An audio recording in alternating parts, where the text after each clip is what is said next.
First, I welcome all BBA members who are joining in this webinar, and also non-BBA members who are joining for this webinar. I request the non-BBA members can register as a BBA members. And I thank for today's speaker for going to Maneesh Srivastava on discussing tricky issues in valuation and valuation under different scenario, nuts and bolts under valuation. And I would like to inform to all our BBA members, yesterday I have sent a message saying that non-CP hours, like all BBA members will attend, as well as like CP hours meetings also BBA members can attend, but they don't get any certificate. The CP certificate will be. There is a lot of disturbance I'm hearing. Your voice is cracking, your audio is cracking. Yeah, there's a lot of audio issues. 1 minute.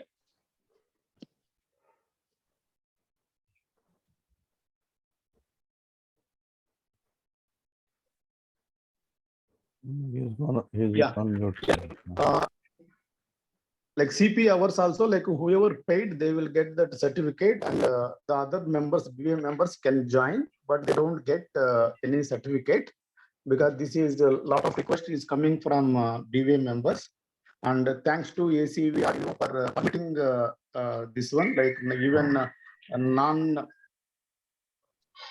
paid members also can attend the meeting. And also, I would like to inform you that we have started a professional development committee on occasion of Dasara, where we are going to do some research and development activities on valuation topics, which is headed by the Anjan Babu and Kaushik. Other members are there in this committee. The objectives of the committee is to conduct research and development on various matters related to valuation and provide dependable data sources, methodologies, and matters. And again, to increase the quality of valuation report by publishing findings and carrying out workshops to the members.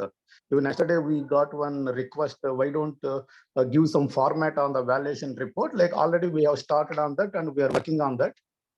And to act as a repository of knowledge to the members of BBA, including addressing queries and concerns in relation of valuations, and to publish guidance notes and insights on valuation matters. Like we have we have planned activities like next 9 to 18 months, like to provide some handbook on practice of valuation, like consist to easy to use practical guidelines, and like India specific DLOC, DLOM, and India specific size premium, industry risk premiums, and how to use like annual risk-free rate, country risk premium, and ERP publications. We have targeted for next 9 to 18 months, and we are going to have discussion in monthly or twice monthly. We are going to discuss, and we want to provide some handbook on practical concepts like a computation of FCF. There is a lot of audio issues, but we hardly can hear you. Earlier, at least 1 or 2 words we could hear, but now it's background noise also. Background noise in the sense audio cracking issue. Logging out and login in again is the only solution I feel. Yeah.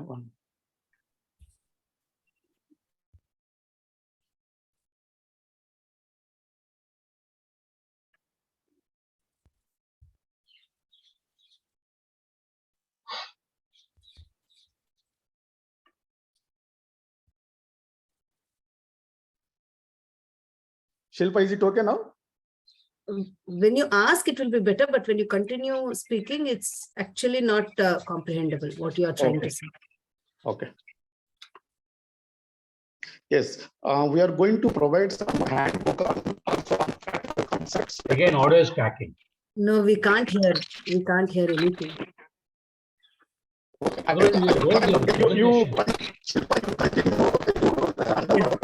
Shilpa, why don't you speak? Subbarav's mic is a problem. You can continue, right, Shilpa? Yeah.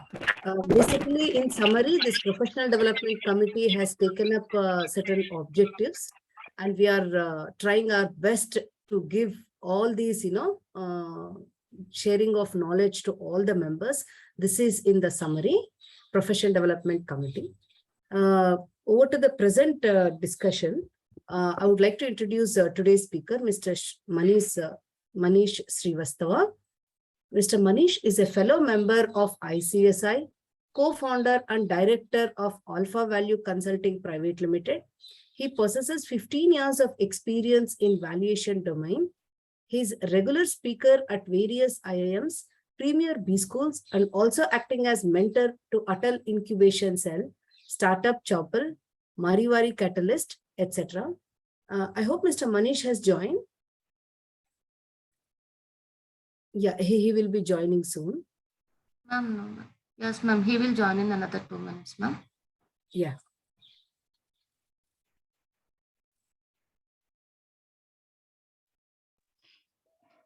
Subara, would you like to rejoin, log out of the session and then join back?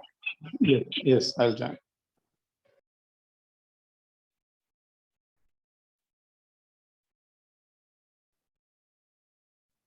Anyone would like to volunteer for newsletter responsibility, please approach me directly.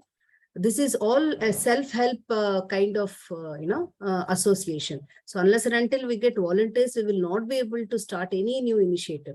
For this profession development committee, we got a lot of, support. A lot of senior members have lent their, support. So that is why this could be possible. So that is why I request all the members to please come approach me and volunteer yourself for newsletter. Do you put up your email ID or phone number on the chat box so that I can contact you? Yes.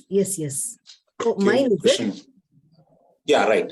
My name is Krishnamurthy here. Yeah, thanks. Yeah, sure. Thanks.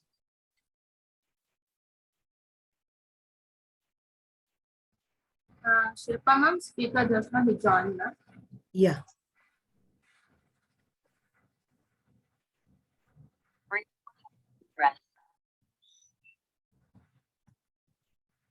I'll just wait for 2 minutes for Mr. Yeah, Subara. hi. We had a few more announcements. Good morning, Mr. Manish. Yeah, good morning. Good morning. We will just wait. Shilpa, Yeah. is it audible now? Only this statement we can hear, but when you continue, we have to see. Okay. Anyhow, just I would like to give one more announcement. We are going to conduct one seminar in the month of February with in association with the ACVA, and we are going to invite Mr. Damodaran also. We are trying. We will try our level best to invite him, and we are going to conduct the seminar in Bangalore 2 days. And shortly we will announce all those updates. And thanks to all members once again for your cooperation and actively participation in these sessions. Now I hand over to Shilpa. Yeah, one more announcement. Because of this program, just in case anyone has got good access or networking with Mr. Ashwath Damodaran, you please reach out to us. Okay. This could help us, we are trying all the possibilities, but then, we did not get any confirmed response as of now. So in case you have any connects with Mr. Ashwath Damodaran, please reach out to us. We will see if we can invite him as a speaker for this February session. And this February session is being done in the banner of ACVA. Subara, any more announcements? That's all, Shilpa. Yeah. Any tentative dates of that? Because of Mr. Ashwath Damodaran, we are not able to fix the date. Okay. Once the date is confirmed, we will. It's all depending upon Damodaran sir availability. Correct. Yeah, actually, we have not received any confirmed response as such, but we are trying our best. Okay. But in case, if anyone knows him through any contact, that will be really great help to us. I've been in connect with him, so I will try to. And you do let me know, like, what is the exact agenda and when you are thinking for, what is the like in which month you are thinking of, because he also need to fix the timetable accordingly. But very important is what is the agenda that we are looking for, that need to be conveyed to him, right? So I being in connect with him, do let me know then. Sure. Thanks, Mr. Maneesh. Thank you, Maneesh, and we will discuss with you after this meeting. Yeah. Yeah, Shilpa, carry. Over to you, Mr. Maneesh. you can start the session. Vijaya, can you stop the screen share? Sure, ma'am. Give the right to me for screen share as well. It's automatically. Sir.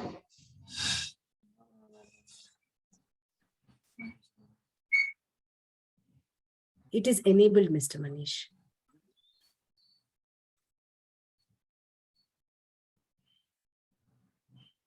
Is it visible? Yes.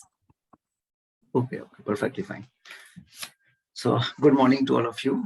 And it's been a lovely weather over here in New Delhi. It's been raining. The entire night it's been raining.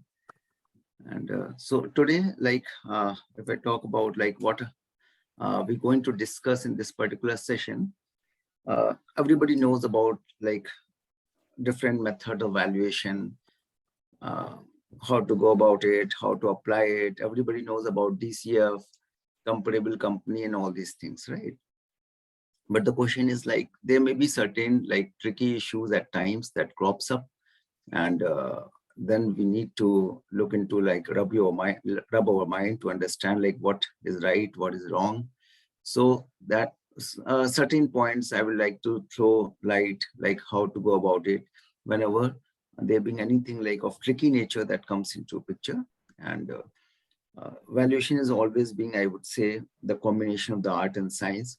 The more we learn, the more experience we get, the more we feel we don't know anything, because it being a dynamic word. And the question is this: generally we look when we say valuation, to carry the valuation for a company which being a settled company, matured company, we know like these are the trend line, these are the historical thing past, and how the future going to be. So a certain level of predictability, we can always say that this is going to be the future. But in the current context, when we talk about a startup, when we talk about companies which being into the artificial intelligence, robotic science, so many things, new streams that are coming up. And so the important question is, we as a financial valuer always try to look at the number terms. Like, okay, these are the numbers, these are the cash flows based on which I will do certain mathematical calculation and find what is the value behind it. Recently, I visited one of the warehouse which being started by a company, Adverb. And Adverb Technology is a company which being funded by Gale Authority of India Limited through its Navratna corpus. And at that point of time, about 4 years back, we carried the valuation for this Adverb, and they got the 75 lakh rupees of funding from Gale Authority of India Limited. Now, in this 4-year period, this company has become very big company. The question is, if I go to visit the company warehouse where they have the office, you will feel like it's like something like a monster. So they being into the robotic, they being into something like you can say the robotic warehouse where the robots works.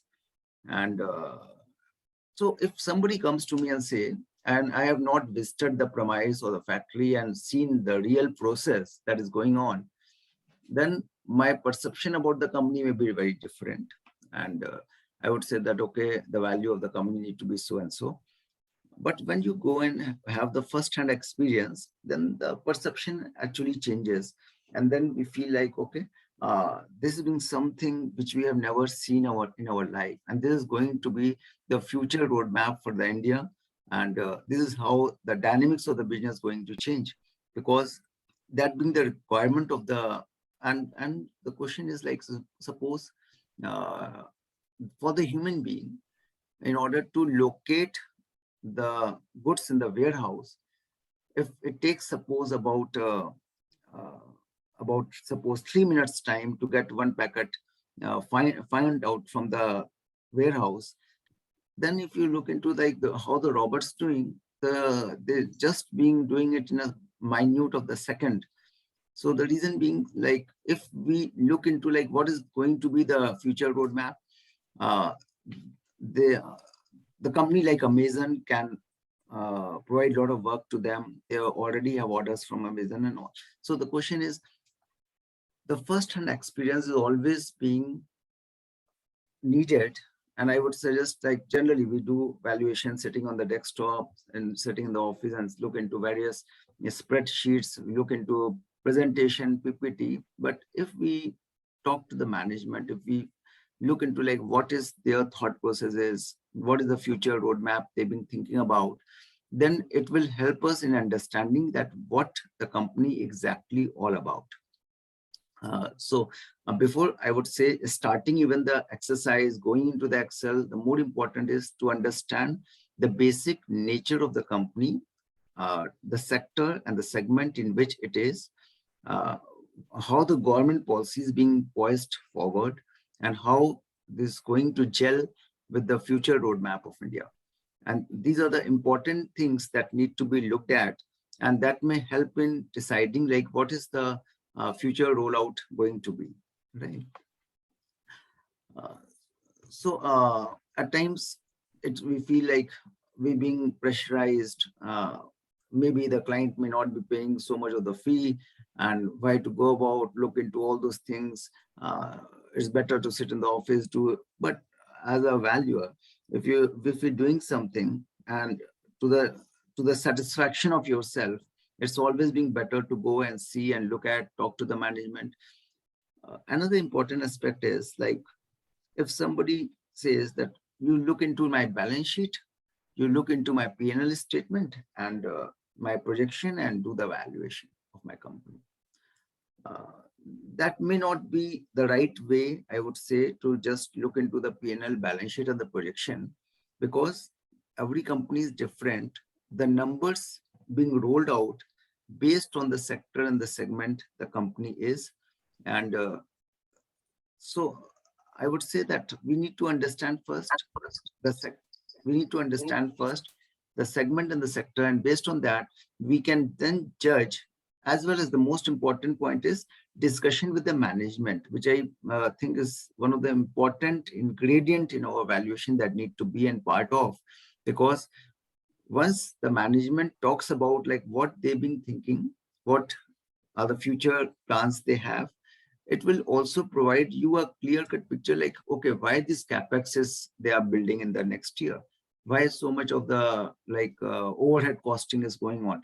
So there may be certain justification that being required, and those justification we may come, we get an answer based on the discussion with the management, right? So this is another important aspect which helps in going deep and finding like the true value of the company that's going to be, right? There being always being a debate like value is value, and if you find like if you say that fair value of this company is this, then it need to be true for every aspect. It need to be true in all parlance, but that may not be the reality. The question is, at times we are valuing for different purpose and objectives, as well as like, suppose if I say like an investor is coming and making investment in a company and he's going to take 15% or 20% stake in a business, then this may be, I would say, like more going into the control valuation, and here they need to build some sort of a control premium element into it. But when you say like I've been valuing it for employee stock option purpose, this may be a minority valuation. So here there's no element of control that is passing on to the employees. So here the value is going to be different when we say control value, when we say minority value. So this is another important aspect that need to be looked at for what purpose we are valuing it.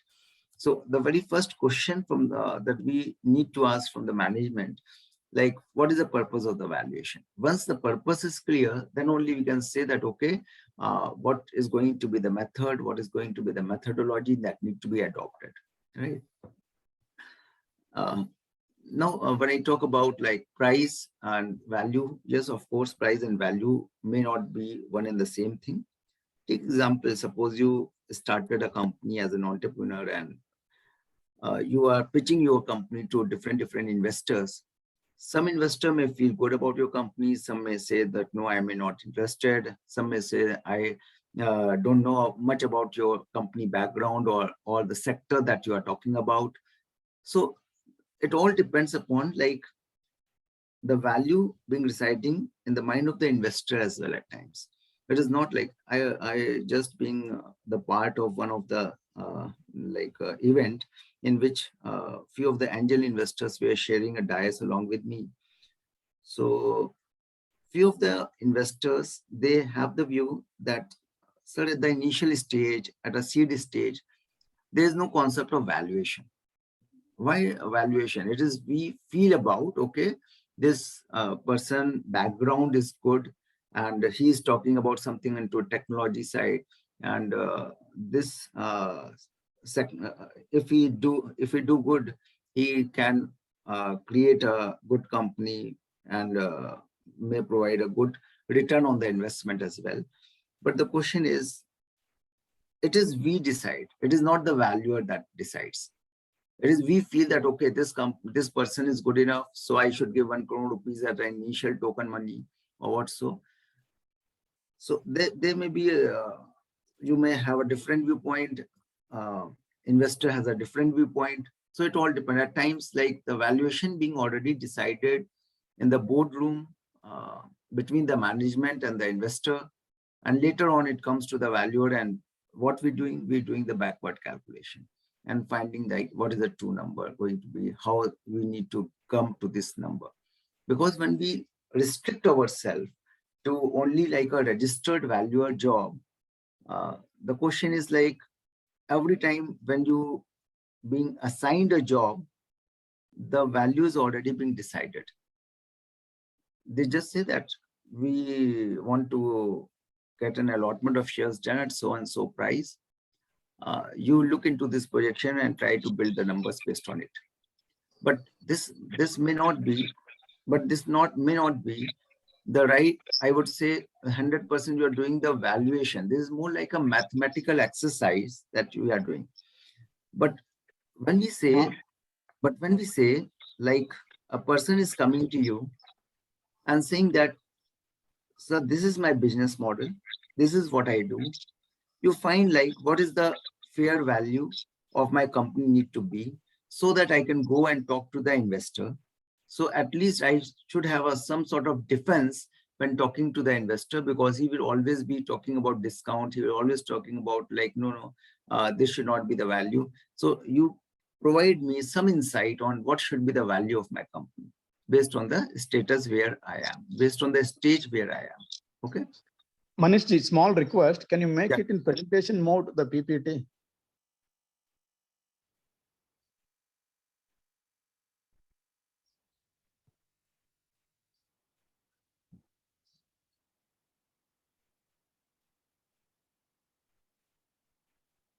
Is it fine now? No, it hasn't. Yes. Thank you. Right. Thank you.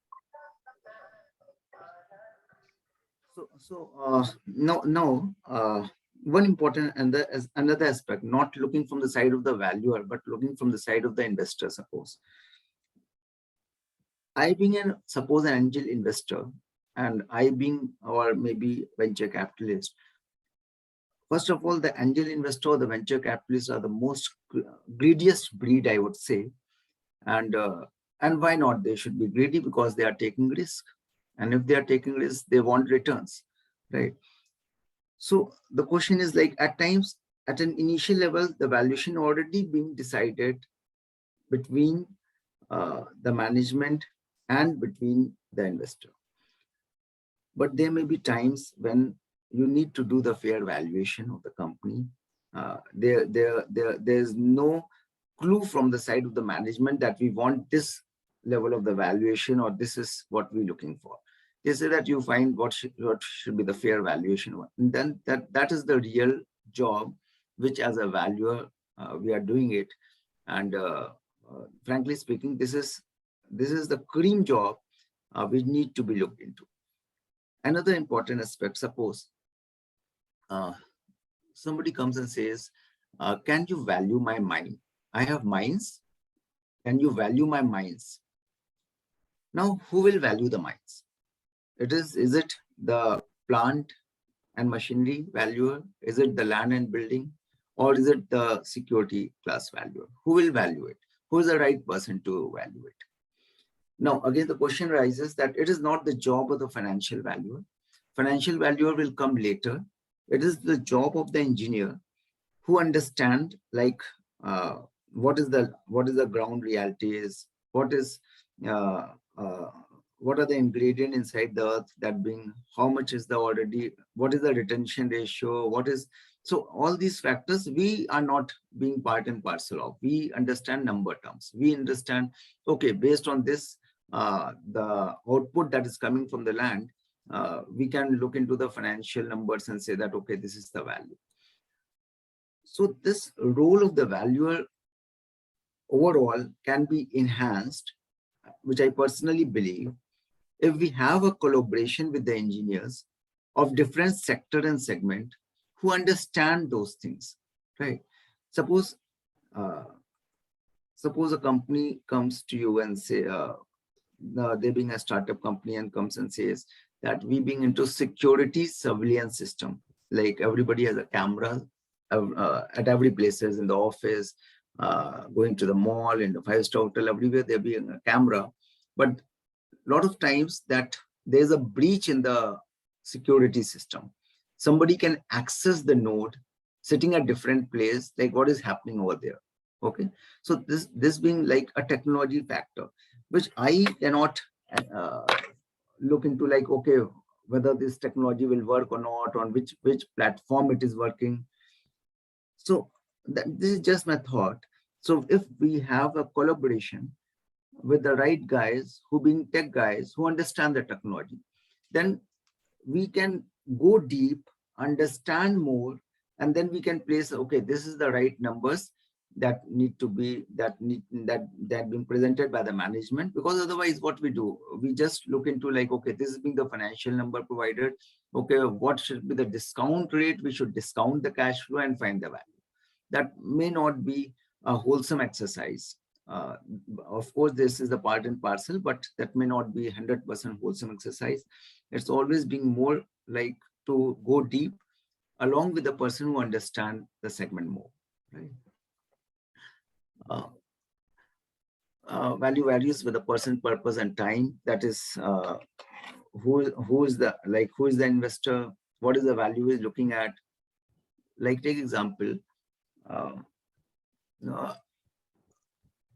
I would say, like, we've all been looking at Baizu, and Baizu was doing extremely well. If we look into the last, like, maybe 2-3 years, there are a lot of acquisitions they are keep on making. They've been acquiring a Kash Institute. They've been acquiring Great Learning. They've been acquiring this White Hat Junior, and so many companies they've been acquiring at a very high premium as well. So in the edutech segment, this being one of the biggest company, and now you see like what is happening in the Baizu. The auditor was not ready to sign the audit report, give the sign off, and all these things are happening, right? So many things are now creeping up. So at times what is happening, when we say valuation of a company, valuation, suppose some investor is making investment, that may not be the fundamental value of the company. That may be something like a notional value created by the investor looking into, okay, this company will do this thing, or this company will make a success story in the time to come. So that being the notional value, it may not be the fundamental value. But if you look into the unit matrix, a lot of the unicorn, we all being like, they being a fancy word, unicorn. Every company wish to become the unicorn. If I raise one question, is every unicorn, you can say, is a successful company? Is it working as an enterprise? Is it working? Is it able to fix the unit matrix in the time to come? That may be a difficult question, because unicorn, by the valuation numbers, they have become the unicorns. At a fundamental, they may not have become the unicorns. They may be a weak company. You look into Zomato, you look into Paytm.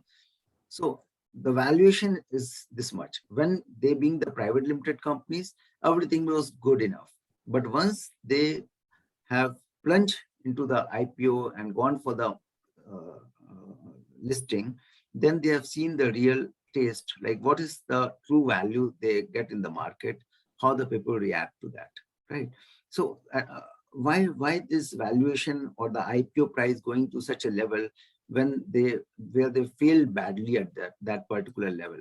The reason being because the management has to give an exit to the investors, and they already decided that we need at least 10x of the return, 8x of the return of the investment that we make.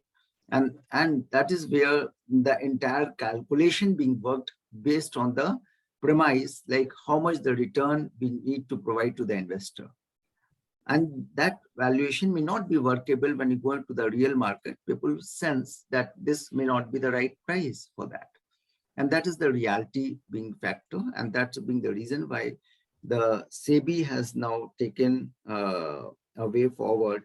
Like they asked for some guidelines in order to place the things in a way that there need to be certain key parameters that need to be adhered to by the startup before they're going for the listing process, right? It is just being a recommendatory right now, but again, there are a lot of things that have been going on in the office of the SEBI, which they want to fix the thing that if somebody coming and going for an IPO, what need to be.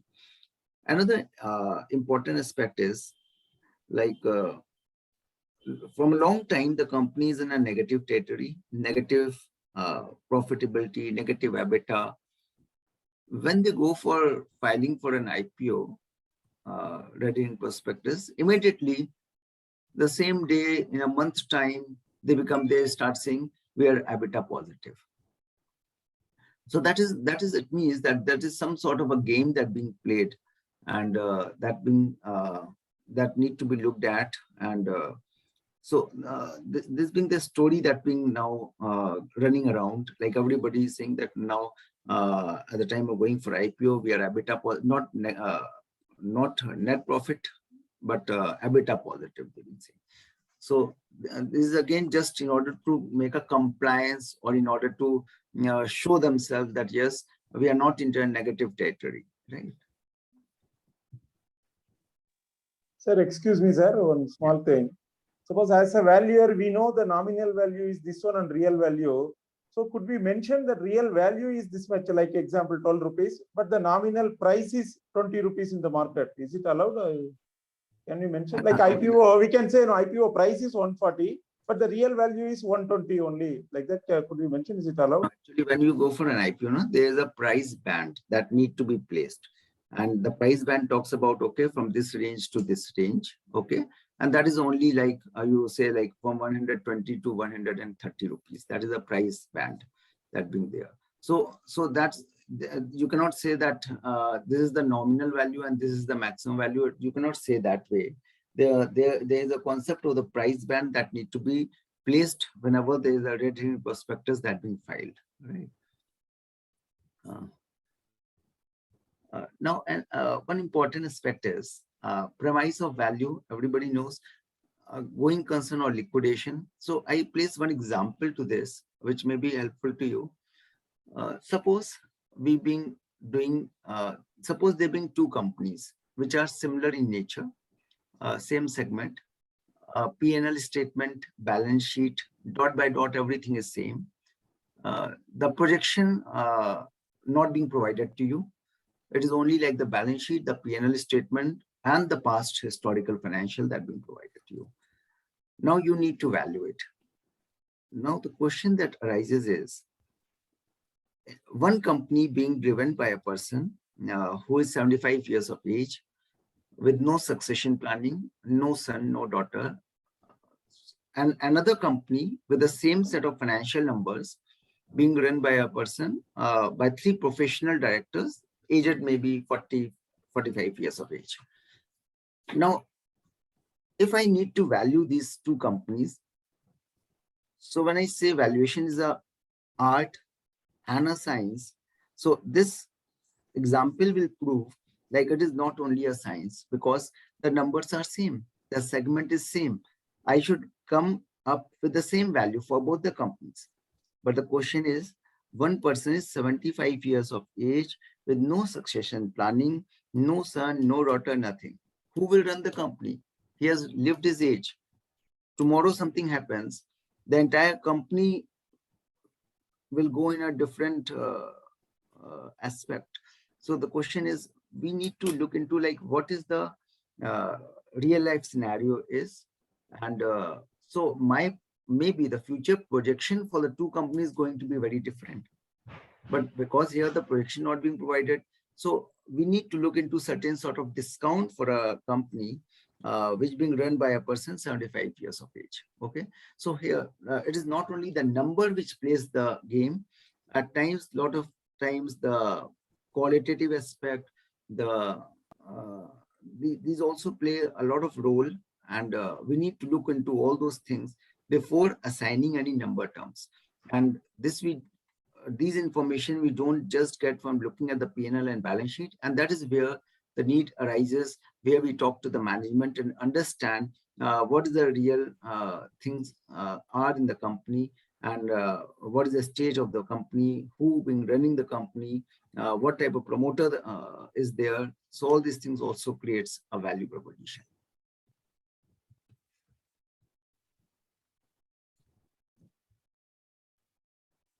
So valuation across business cycle follows the law of economics, and this basically started from our when we were in BCom graduation, law of diminishing marginal utility. This curve is true for everything in our life. We take birth, we grow, we mature, we decline. The company start, grow, mature, and decline. Similarly, any product, it start, it grows, mature, and decline. There used to be the time when we were in our childhood, we know soap means Lifebuoy, toothpaste means Colgate. Now, if you look into even the Colgate these days, so many variant being there for the Colgate, Tulsi, salt, so many variants being there. So the question is, why they're being felt the need for any particular product that it need to revamp, we need to present in a new format, in a new look and feel. The question is because everything has a certain life stage, and after that it start declining. And why it start declining? What is the basis for that? The reason being because there comes competition in the market.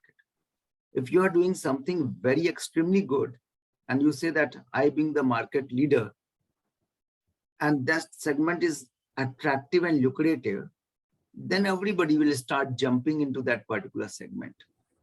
And then your margin will start coming down. If you look into the current scenario, you talk to the 10 founders of the startup, at least out of 10, at least 5 startups may be into the edutech segment. The reason being why? Because everybody feels that this is the segment which is growing. Then if you look into the current context, everybody is talking about artificial intelligence. Some sort of an artificial intelligence will applying. So when I say, when the market is very new, when you doing something extraordinary new, which nobody knows, at that point of time, what will happen? When the ocean being blue, then everybody will, if you talk to the investor will say, let the market mature more, and you are doing good, but let the other people make investment, or let it become more ripe, and then I will make investment. Then suppose the investment round start, a lot of people start making investment in that segment, then the ocean become red. And when it become red, then what happened? There being a fight in the market that is happening. Everybody is jumping into the same segment. And then there is a lot of competition, the margin going down, and all these things are happening, right? So to have the first mover advantage, that's fine. but somebody coming and saying that you are valuing my company, so don't go and apply 4% as a terminal growth rate in the DCF model. You apply at least like 6-7%, because we being new, there's a lot of market potential being there. We still have the tier 2 and tier 3 cities where we maybe in the 4 or 5 years down the line, we'll go to all those cities. So there's so much of the business. So how can you apply a 4% or 5% as a terminal growth rate? That is again maybe a question at times it comes. So we need to give an answer to this question that maybe you've been doing an extraordinary job, but in the time to come, there's going to be a lot of competition because there's so much of the margin in the businesses. There used to be the time when this Ola and Uber started. The drivers who've been running the Ola and the Uber cabs, they've been earning like 1 lakh rupees at that point of time. And if you talk to them now, this is 40,000, 45,000 se zyada nahi nikal pata. We cannot go beyond 45,000 rupees. So because why? Because now it has become red hot. Everybody, even he's sitting in a village, he knows that boss, move the city, run an Ola or the Uber cab, and then earn the money. And there's a lot of money. But now slowly, because so many people start coming, the reason being the margin start depleting. So this is how the game is. So we need to address it. In a longer run, the competition will prevail and the margin will come down, and automatically we cannot say on a long-term basis anything more than 5% can be worth enough. Even it can go to the level of 3%. If we talk about a slow-moving company, slow-moving sectors, maybe 3%, maybe 4%, maximum 5%. I cannot go to the level going saying 7% is the terminal growth rate level. Okay.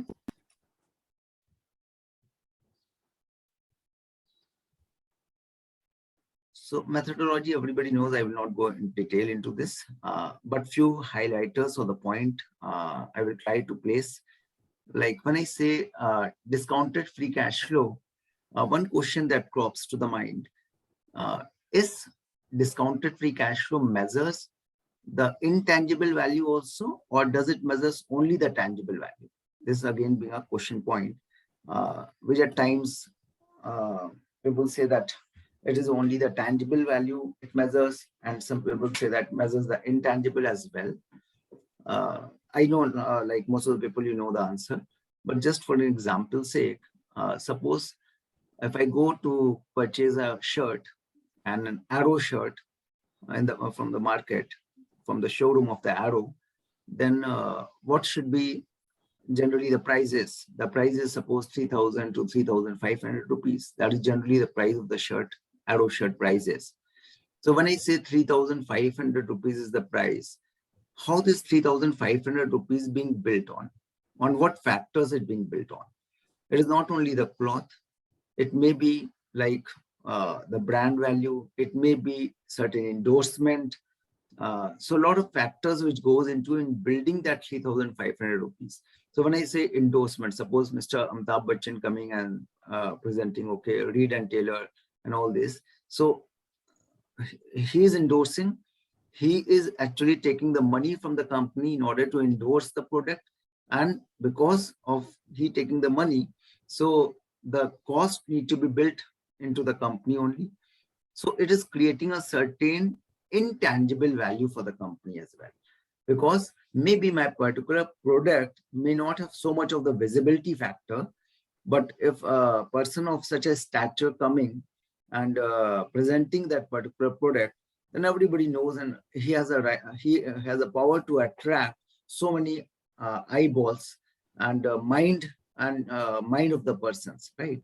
So these all things become the part and parcel of the price. And when we say this year, the cash flow that being built, it start from our revenue only. The price into quantity sold is the revenue. So this is all, it start from there only. So when I say DCF captures both the tangible and the intangible value. Okay. Any person has a different viewpoint? DCF captures only the tangible value. If anyone has It's another. essentially what you take in the DCF. If you are saying that the value that an intangible asset generates is considered in the operating cash flows, then it considers both. If, for example, you have a great brand in, say, restaurant space, but the cash flow projections are purely from a real estate because the company is diversified. The brand of the restaurant, if is not considered, then the intangible asset is not considered. That's a separate aspect. So end of the day, whatever cash flows you have considered will be the determining factor whether intangible asset is considered or not. You are saying little bit right, but the question is like, suppose the way that you placed an example, suppose I need to do a valuation of a 5-star hotel, and that being on the outskirts, the footfall is very low in that particular hotel, but the asset value of that hotel is very huge. Okay, maybe suppose 400 crores of rupees hotel is, but the footfall is not there. So when suppose you are doing the DCF, under the DCF, what we are doing, we are looking into, okay, what are the room number of room that being booked, and how the beverage section that being used, how the restaurant being used, and what is the cash flow that. So my cash flow will never be created so much that can look into like what is the total asset value being, right? So at times when you talk about, whenever we talk about the real estate may be a scenario like my DCF may not able to capture the asset value. Okay. Maybe my DCF not going beyond the asset value at times for a 5-star or a 7-star hotel. Okay. But the appreciation in the land value going on. So another example I will place, which will make the thing more clear. Like suppose there being a factory, and this factory is on 2 acres of land. And 5 acres of land is idle in nature, non-operational in nature, just lying idle, 3 acres of land. As an investor, suppose if I wish to make an investment into this company, which is running a factory, so I would say that I will look into the cash flow. I will look into what is the factory that is actually doing. And that is my real thing, because I have been not looking into making investment into your land parcel. If I have to make into land parcel, I will go to DLF. I will not talk to you for making investment in your land. So the question is, this 3 acres of land, which is an idle land, is relevant for the owner of the company. When he will sell the land, when we'll get the benefit out of that land, that may be relevant for him. But as an investor, I have invested certain money in the company. I cannot go and say that you sell your land and give me the money because there is an appreciation in the land in the 3 years have taken place. Okay.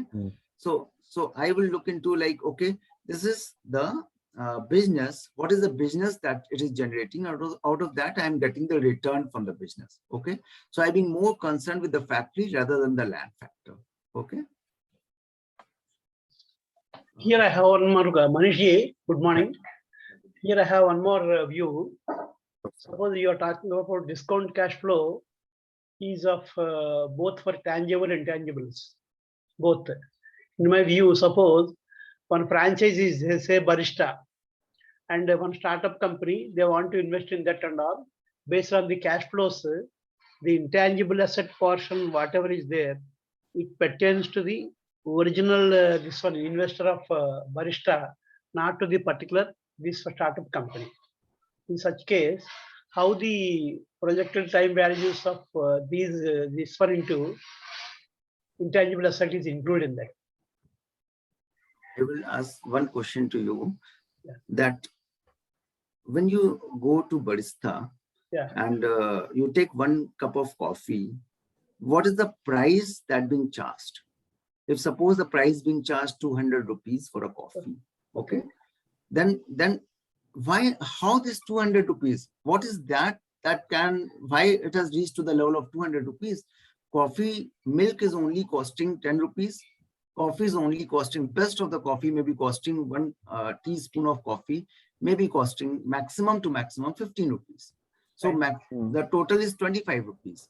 How it has reached to the level of the 200 rupees? That may be the question point, right? So, so because of my brand, the price being built to the level of the 200 rupees. Maybe we go to a different, there being coffee houses like Coffee Bean. They charge like 400 rupees for a coffee. So it is not only I being paying for the milk and the coffee. I being paying because of the aspiration I have to have this coffee I want to have. And this is what I heard most of the time. Let me have this coffee. Or maybe I feel that, okay, it gives me a lot of satisfaction to me. So it all depends. So when I say the price, so the answer to this question is the price that being charged, that is the deciding factor whether how this price being placed to it. If you go and purchase the best of the cotton in the market, cotton cloth in the market, it will not go beyond 1,000 rupees. But why this 3,500 being? Because of so many factors that being there, because of the brand image, positioning, all these things. There being one of the juice that comes, raw pressery. Raw pressery company provides a juice raw, R-A-W raw. So raw juices being there.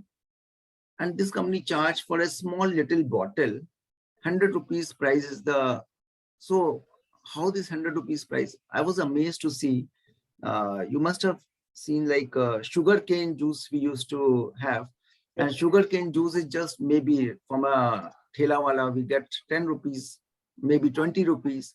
That is the, but this company 130 rupees is the price for a cane juice.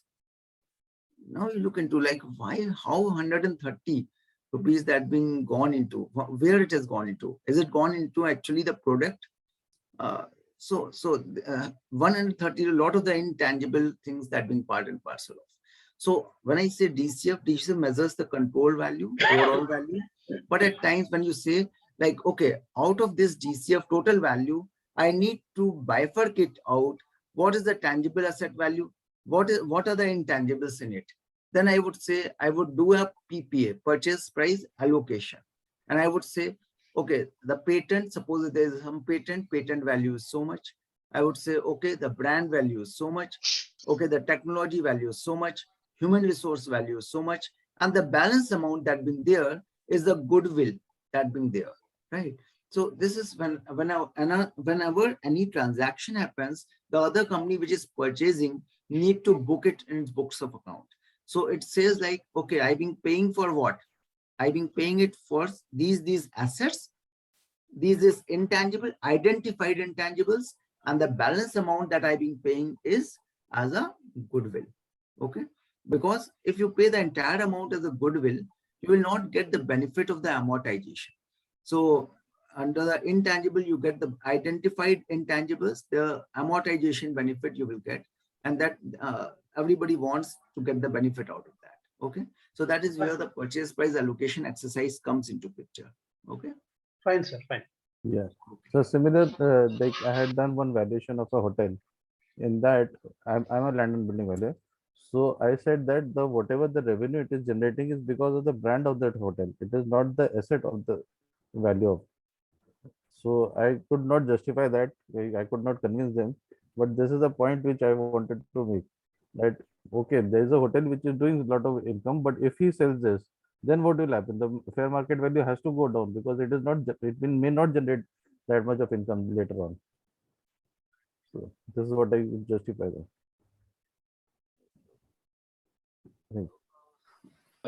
This is Krishna. Yeah, Krishna, please, Krishnamurthy, please. Yeah, I have a different question, not related to this current subject which is being discussed, but on DCF. In many instances we come across where the value based on DCF is arising only because of terminal value. It may be like 70%, 80% plus, right? And some of the investors or even transferee of shares are not willing to accept this.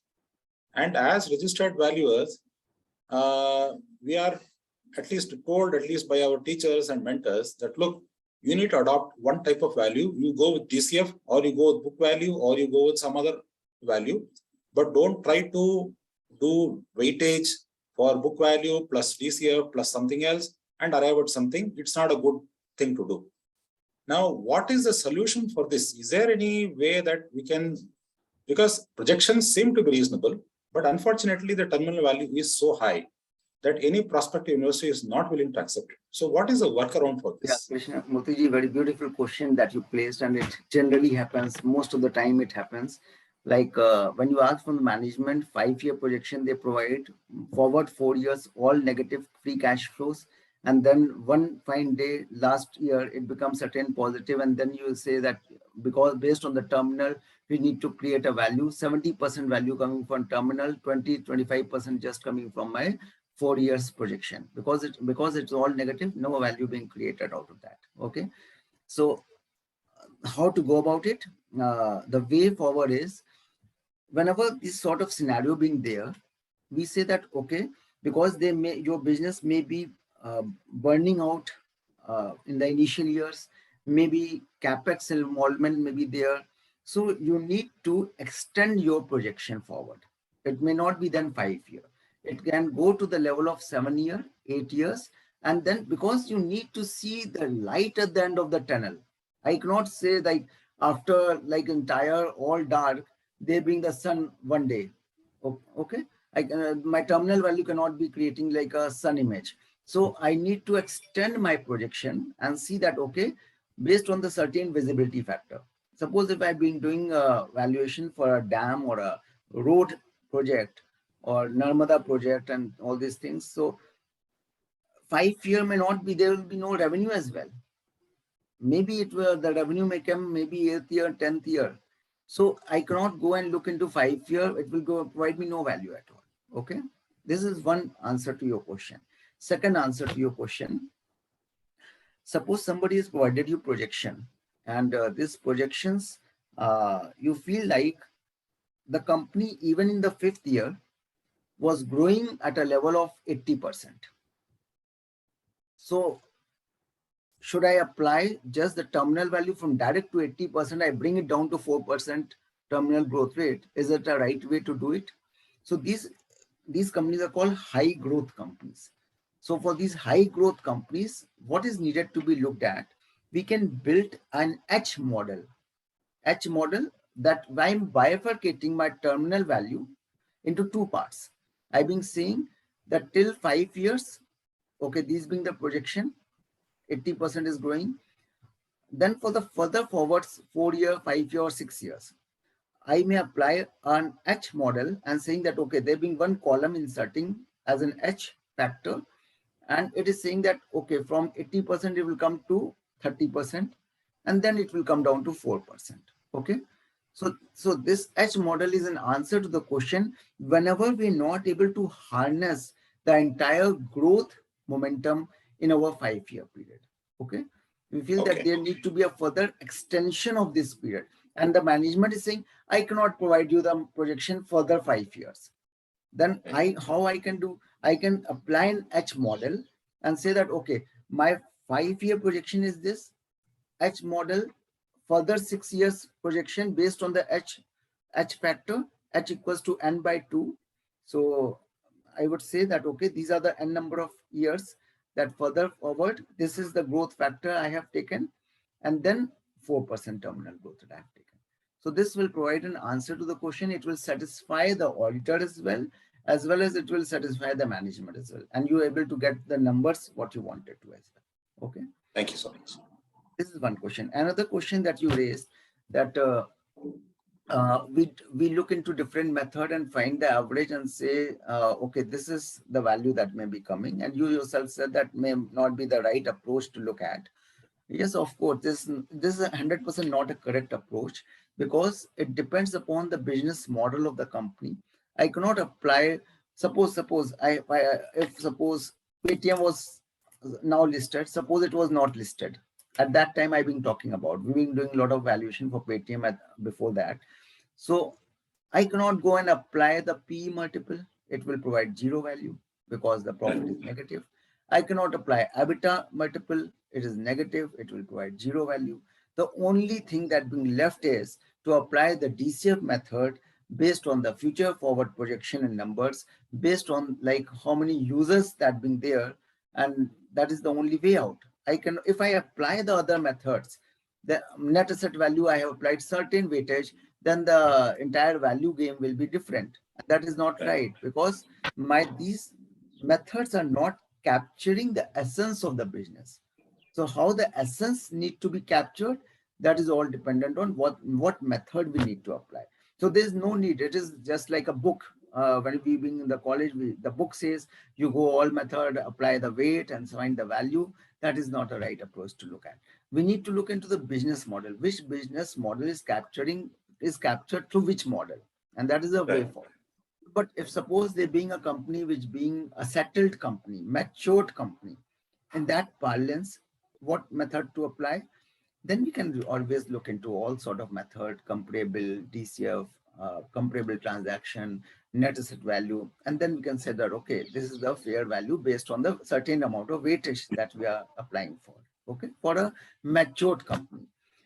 Right. Another important aspect that what I preferably do, like whenever we're doing valuation for a private limited company, which being run by a Lala type of promoter, okay, then what is happening at the end of the day, when the one question that they've been saying to their auditor, कुछ भी हो tax नहीं pay करना, कम से कम tax, this make it in a way that I don't need to pay much of the tax.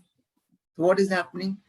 Invoice are getting booked, profits are going down, and the revenue, and then the taxability is coming down.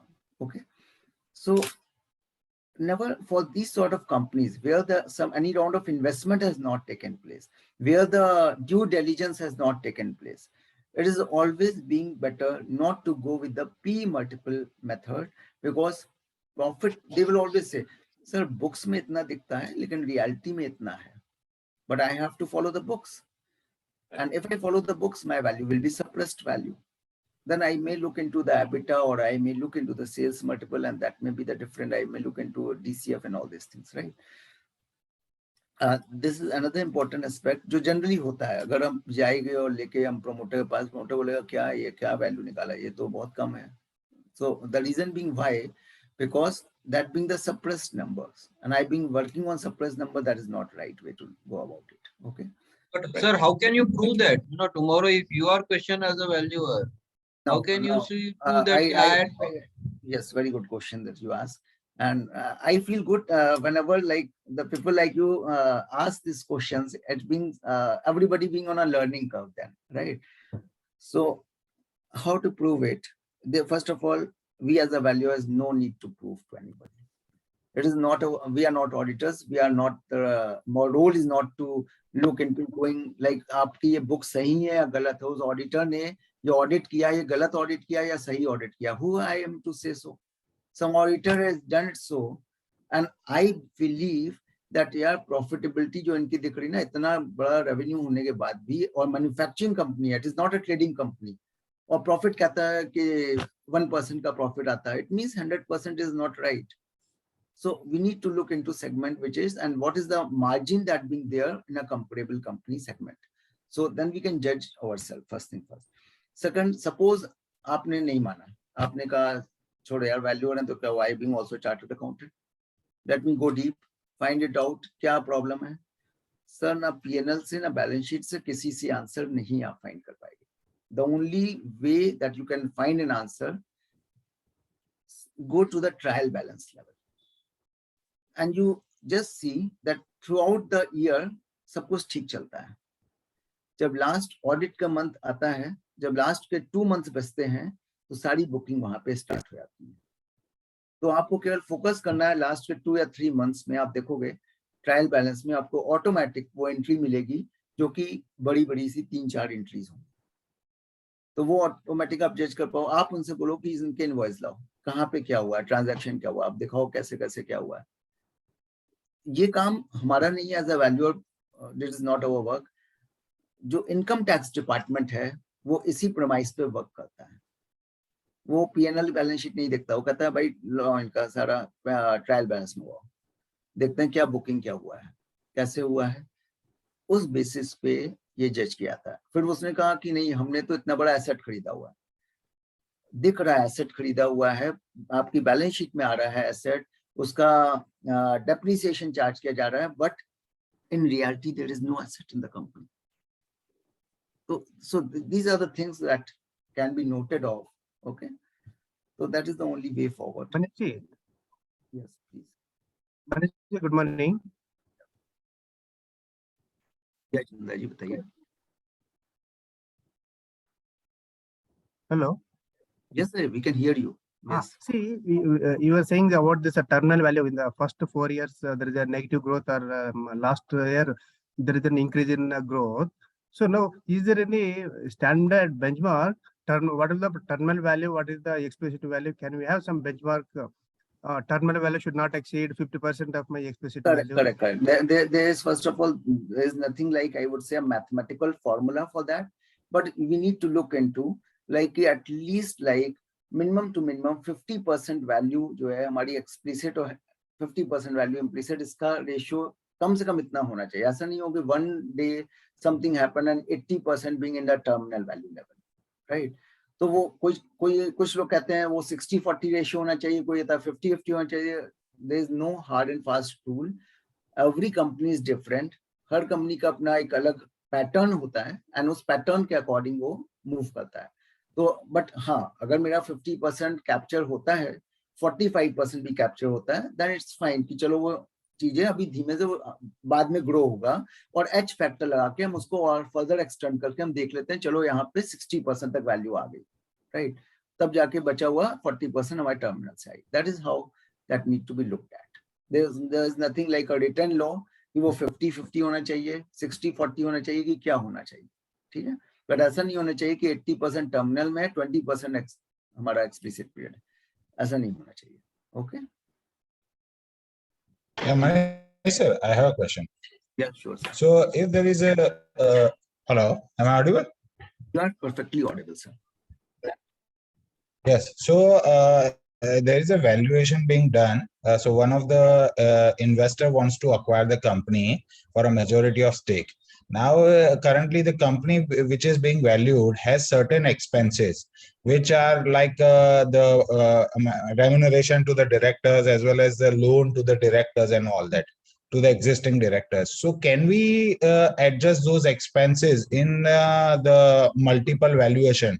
For example, if we can use this in an adjusted EBITDA, like we can normalize the EBITDA by avoiding by removing all those expenses which we are not going to incur in future, since the new investor would come in and these expenses are not going to be there anymore. Because what happens in the normally promoter driven company, they generally draw the remuneration higher so that they don't have to pay the dividend tax again and again. So, and interest also, they have certain loans, unsecured loans also. So they take the cash back to their home via this two routes. So can we adjust the EBITDA and the PAT for multiple valuation?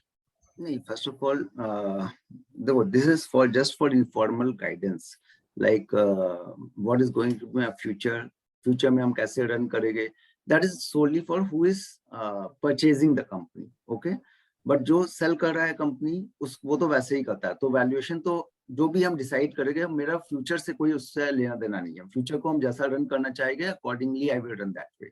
But जो अभी तक है उसने लिया हुआ है व्हाटसएवर, तो उसके बेसिस पे ही हम वैल्यूएशन करेंगे.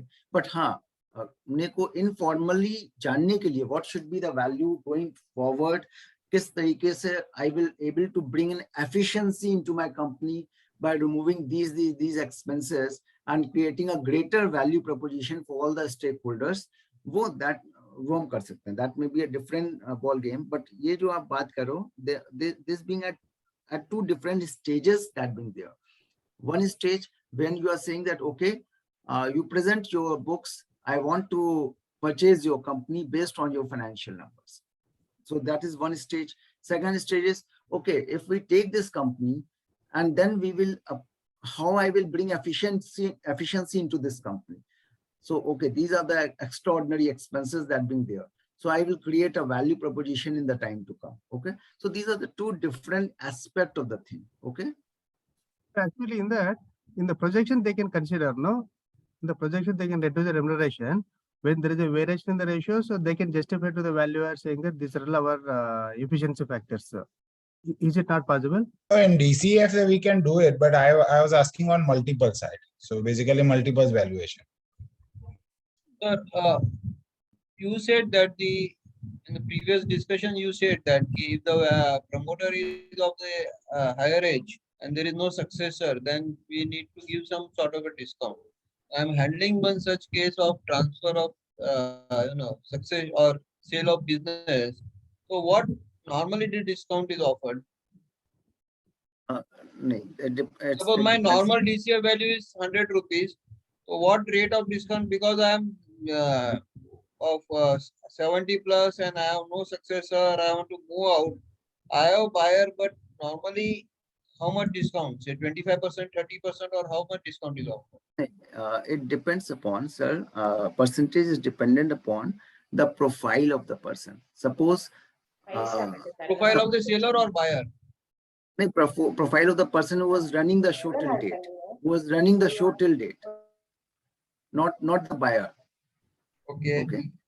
Because he has a very may not strong be the profile, but then he has to retire now.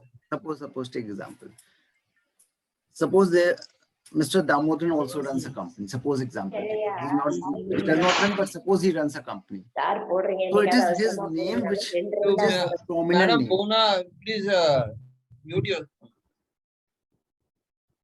Yes, sir. Please continue.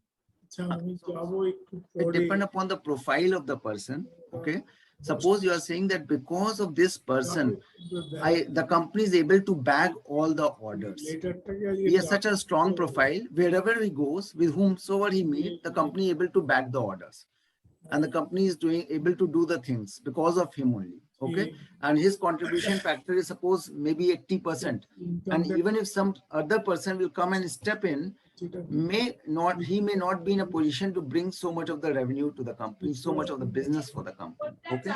So it all depends upon his profile. What is the percentage of discount that need to be built into it, dependent upon what sort of profile that person carries. Okay. Recently, similar to your example, Pravinji, we were doing one valuation for there being a person who being earlier the CEO of Disney, and then CEO of the Disney in the US. And he came to India. He started his own company over here, and then the company started running very well in the 4 or 5 years. And he is the only showman in the company who able to bring all those things. And in an accident, he was just aged at 50 years of age, he died. And then, like, what is going to the future roadmap of the company? The company was doing extremely well till the time of his death. And now there's nobody to take care of. Even if some professional person will come, he will never be able to be of such a stature as the person is. Right. So here the discount maybe it goes to the level of 40% as well. Okay. But maybe like there being 3 professional directors that being there in that parlance, one person dies, maybe that's being easy game. And then 10%, 15% maybe the discounting factor at that point of time. Okay. So it all depends upon what is the class of the person that being there. There's no, I would say, black and white answer to this question. There's no fixed formula. There's no fixed formula. It is you need to judge. It is again, it become an art rather than a science. Okay, Mr. thanks Maneesh, a I just have one doubt. Having said this, okay, so where exactly are we considering this point? Are we considering this in discount rate, WACC or KE, and you're assigning this as a company specific risk, or where exactly also you're considering this? Can you just throw light on this? So one factor is like suppose you are doing a comparable company analysis. Okay, under the comparable company analysis, you are doing multiplying impact with an operational EBITDA or the PAT or the sales. Okay, and saying that sales multiple multiplied by sales is so much of the value. Now we find the value. Now this value, whatever you find under the comparable company methodology, this is basically a minority value. First thing first. Okay. You agree? Everybody agree with this point? Yes, okay. yes. So please come again. The last sentence, please come again. Praveenji, what I've been saying that whenever we applying any multiple, suppose EBITDA, sales, or P multiple, the value that being derived is basically a minority value. It is not a control value. I give an example which help you in understanding why I've been saying it so. Suppose I being a retail investor, and if I wish to acquire or purchase, suppose 500 shares of Reliance. The shares of Reliance, suppose 2,700 rupees in the market. The price that being there in the market is a retailer's price. But now suppose I not being a retailer, suppose I being a fund house, I being suppose Bain Capital, and Bain Capital wants to acquire 10% stake of Reliance. And it goes to Mr. Ambani and says, boss, your price is 2,700 rupees in the market. You provide to me 10% stake based on 2,700 rupees. Ambani says, no, boss. Why should I go with 2,700 rupees? I will charge at least 30%, 40% control premium. The reason being because you being coming and taking a control stake in my control does not go in a way like Companies Act define. Even 10% stake of a company like Reliance is too much, too huge. Okay, you come up with certain rights. You will say that I will appoint a nominee director and this thing, that thing, Fulana Dikana and this thing. So the question is, we need to look into like, jab control kitna pass on ho raha hai. When I take 400 shares of Reliance, there is no control that being passed to me.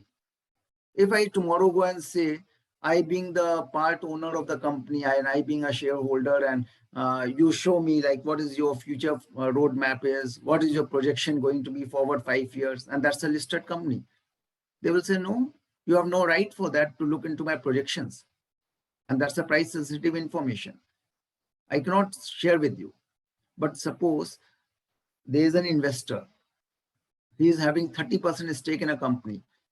He will have a view to look into MIS year on year, month by month MIS or quarterly MIS, or he has a right to look into what is going to be the roadmap. He may be into all the discussions that been taking place. Okay, so that is a controlling impact or the control factor that been there. So this we need to understand that whenever we say like comparable company method, we find a value which is a minority value.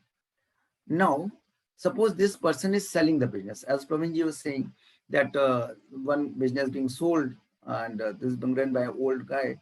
So now, suppose this business needs to be sold. Because business being sold, it means that somebody is purchasing this business and taking the entire control over the company. Okay. So he is actually going at a minority level. He is actually going at a majority level. Okay. So when he's going at a majority level, so he need to pay certain control premium. Okay. So when he is paying a control premium, so the value that you have calculated as per comparable company method, you need to build upon it over and above that a control premium.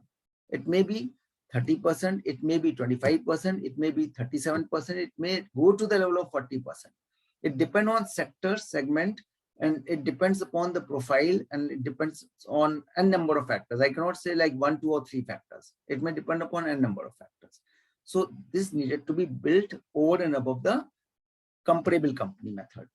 But when you say discounted free cash flow itself is a control value. I will not build any sort of control premium. Okay. Now take a reverse of this. Suppose if I've been doing the valuation for the employee stock option purpose, and that is a minority valuation. If I have taken it as per the comparable company method, then that may be the perfect fit for us, because minority value and this employee stock option is again a minority value. Comparable company is a minority value. So it is in unison with each other. Somebody says, no, I will not look into comparable company. You apply DCF method and find like what should be the value. I cannot take the direct DCF method value and say that this is the employee stock option value. The reason being why? Because when the investor is infusing the money in the company, he's taking control in a company, he is looking into a DCF methodology and saying that, okay, this is going to the projection and all. But later on, but the question is when, so for the investor, this control value is captured in the DCF. But for the employee stock option, this is employee stock option is a minority valuation. So the question is, I need to provide certain discount on my DCF methodology. And that discount will be called discount on lack of control. Because I'm not taking any control in the company, I need to provide certain discount, which may range from 20%, it go to the level 25%. So it ranges. Okay. There have been two sort of discount. One is a discount on lack of control. Another discount is discount on lack of marketability. Whenever we like applying the comparable company method, so this is very important point I've been raising, and please listen it. Whenever we applying the comparable company methodology, under the comparable company methodology, I cannot say that, okay, these are the 5 companies, listed peer companies. The average of these EBITDA multiple or the sales or the P multiple is coming this much. I will directly multiply it with my PAT or sales or EBITDA number and find the value. It will not go that way, because my company is a non-listed company. Those companies are listed company. I have to apply a discount, which is called discount on lack of marketability, which may range from 20 to 25%. Now, this, when somebody says, how you measure the discount? Why 20? Why 25? Why not 10? Why not 15? From where these numbers are flowing? So I provide an answer. I try to provide and give an answer to this question. Suppose there being a company, and the company is running its show and saying that we are not looking for any sort of the IPO round, going for IPO listing. We will run this company as a private limited company for a number of further years. We have no plans for the future for going for the IPO. It means that the company is still way behind from its IPO, from its marketability position. So then I would say that I can build a discount, suppose 20%, 25%. Some company is at a level when saying that we will go for IPO process in the next 6 months time. And they are already preparing the DRHP and everything. It means that the marketability factor is going to be just 6 months. Now somebody is coming and saying that we already filed the DRHP. We are just awaiting the nod from the SEBI. The SEBI will give the nod, and then immediately we will go for an IPO process. It means that everything being done, due diligence, every process being complete now. And if today I make investment in this company, I may get an exit after 2-3 months time. So the marketability factor is just 3 months or 2 months away. So my discount will be how far I am away from the IPO point, the greater the discount. How closer I being to the IPO point, the lesser the discount. So this is the scale factor that we need to look at while applying the discount, that how far I am being away from the marketability point. Okay.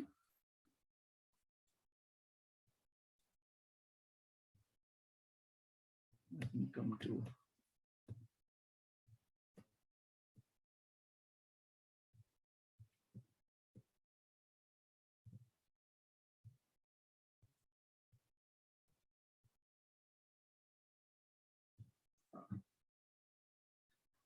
Now there have been few concepts like pre-money or post-money. There have been a lot of time mistakes happen, like we should do the pre-money valuation or we should do the post-money valuation. What is the right way? So it has already been suggested that whatever we are doing for the allotment of shares or what, it's always being a pre-money valuation. So this pre-money valuation plus money infused equals to the post-money valuation. Okay. So this is whenever we are doing the valuation, you always doing it at a pre-money level. Pre-money plus the whatsoever the money that is coming and infusing will bring it to the level of the post-money level. Okay. Then one question that being there is projection validation vis-a-vis industry. And this is the most critical job as a valuer that need to be. At times when you listen to Mr. Damodaran, he says that why should the management prepare the projection? Then what is the value of we being doing? We need to build our own projection and do the valuation. If we think this way, this being sound very strange to us, that I not being a management, I not running the show. How can I build? I may differ with Mr. Damodaran as well. I would say that I'm not running the show. Why I will build a projection? The management may know like what is going to be the future roadmap, what how they will get the infusion of the fund, what sort of class of employees they have, how better they're able to perform, and what is the numbers they're able to come out with that. I as a valuer, whom am I to suggest what is going to be your projection? You say that whatever your projections may be, I will validate it with the market dynamics. So suppose one company comes to us. This company is similar in nature to a company like Urban Clap. Urban Clap company, similar in nature. Now, if I need to value this company, so there is no listed peer company available. I cannot find any sort of a multiple and say that this is the multiple that being there, I multiply it and find the value. How to go about it? We can always go and look at how the Urban Clap has performed. When this Urban Clap has got the funding, what is the revenue of that company at that point of time? What is the EBITDA number at that point of time? Now, these are, somebody may say that how to get this information. We can go and download on the Ministry of Corporate Affairs all the numbers, 5 years financial numbers, track all the numbers like how this company started, when they got the first funding, what was the revenue level at that point of time. We can get all those sort of information. We can go and find in the past 3 form, what is the allotment price that being there, what sort of instrument that being issued that we get in the past 3 form. So this will be helpful in understanding like how this particular industry or the segment moves. If you are saying that I being a close peer or competitor to Urban Clap, then I would look into a company may not be listed if I'm not able to find a listed peer company that in this your segment who is an unlisted bigger player.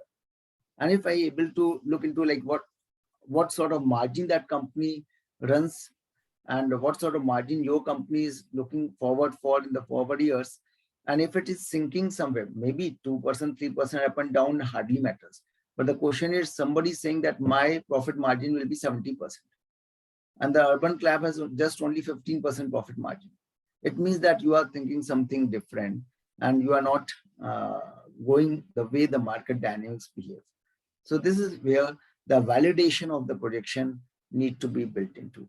And where we can say that, boss, whatever the projection that been saying, maybe your company may do things, wonderful things in the time to come, but currently speaking, fairly speaking, this is not as per the market dynamics. You need to tune it down. You need to bring it as per market dynamics. Now, another way to explain to the management, at times the management being very adamant. No, boss, this is going to be achievable and whatever we are seeing is correct. And so you place the thing in a way. Suppose you presented this projection and we valued your company based on this projection. You get this initial round of funding. Whether you able to sustain it in the time to come, whether because your next round will become very difficult. And maybe it may become a down round then. So nobody wishes to go with a down round, right? So the question is, we need to make them aware that please, there's no need for so hyper projection. If you need to build the value, maybe not just 1 year from zero directly to hitting 2 crores of rupees. So maybe 3 years, you may be into losses. fourth year, fifth year, sixth year, you build the numbers that you feel about. Okay. Then you can bring the number. So at times there being certain sort of it is not only like we do valuation, we need to talk to them something which makes sense, because otherwise the management will come under pressure, because you said that in the next year so much of the revenue will be you will able to create, but you are not able to create it. So you take certain amount of time factor, or you can say some sort of a breathing factor, or the time factor which will be helpful to you in the time to come. So certain amount of the knowledge which we pass to the promoters, that is always being helpful to them, and they will cherish this thing, that yes, all the knowledge that you're providing is good for us, and that is on a long-term basis you're talking about. You are not talking about just on a short-term basis. Okay. This will take a lot of time. That is a zero coupon bond we take, and that is a RBI bond that been there, and that is a risk rate. Risk rate is always not risk free. The name itself talks risk free, but there's so much of the inflation that been there, and inflation takes away all the breadth of the risk free rate. So there's nothing like risk free, but the name and the terminology grows, because that is the most secured. The bond of the government is the most secured one, and so that is where we say that the zero coupon bond yield factor that we need to take. Okay. Sir, yes. Related to the previous slide for the pre-money and the post-money valuation. So what if the investor has agreed that, okay, I will invest so much of amount in 3 or 4 tranches in 6 monthly. So we are considering that in our projection, because that inflow is going to come. So while deciding the pre-money valuation, so we had to reduce those figures. So we have to reduce the present value, or we have to reduce the net cash flow amount only to arrive at the pre-money valuation. Actually, what we are saying that, because you are saying if the money will come, and based on that money the projection being built, and Yes. I find like the value, and this value is whenever you are saying that this value that is coming is a pre-money value, that is not a post-money value. Okay. No, this money is a post-money only, because we have already considered the inflow amount. So that is a difference in point, that what I've been saying. Like when you say, like you are doing it and saying that I already built the projection based on the money that will be infused. Okay. Then it means like you are doing a post-money valuation. Okay. But take an example. Suppose the investor is placing the money today. So immediately day one, I may not be able to use the entire money. I will be using that money in time to come. Okay.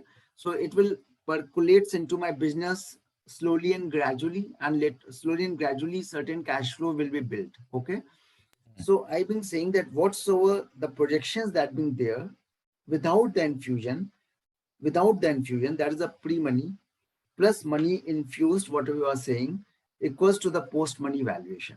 So now suppose I thinking from the side of the investor, I would say, okay, suppose this is the projection that they've been saying, the pre-money level.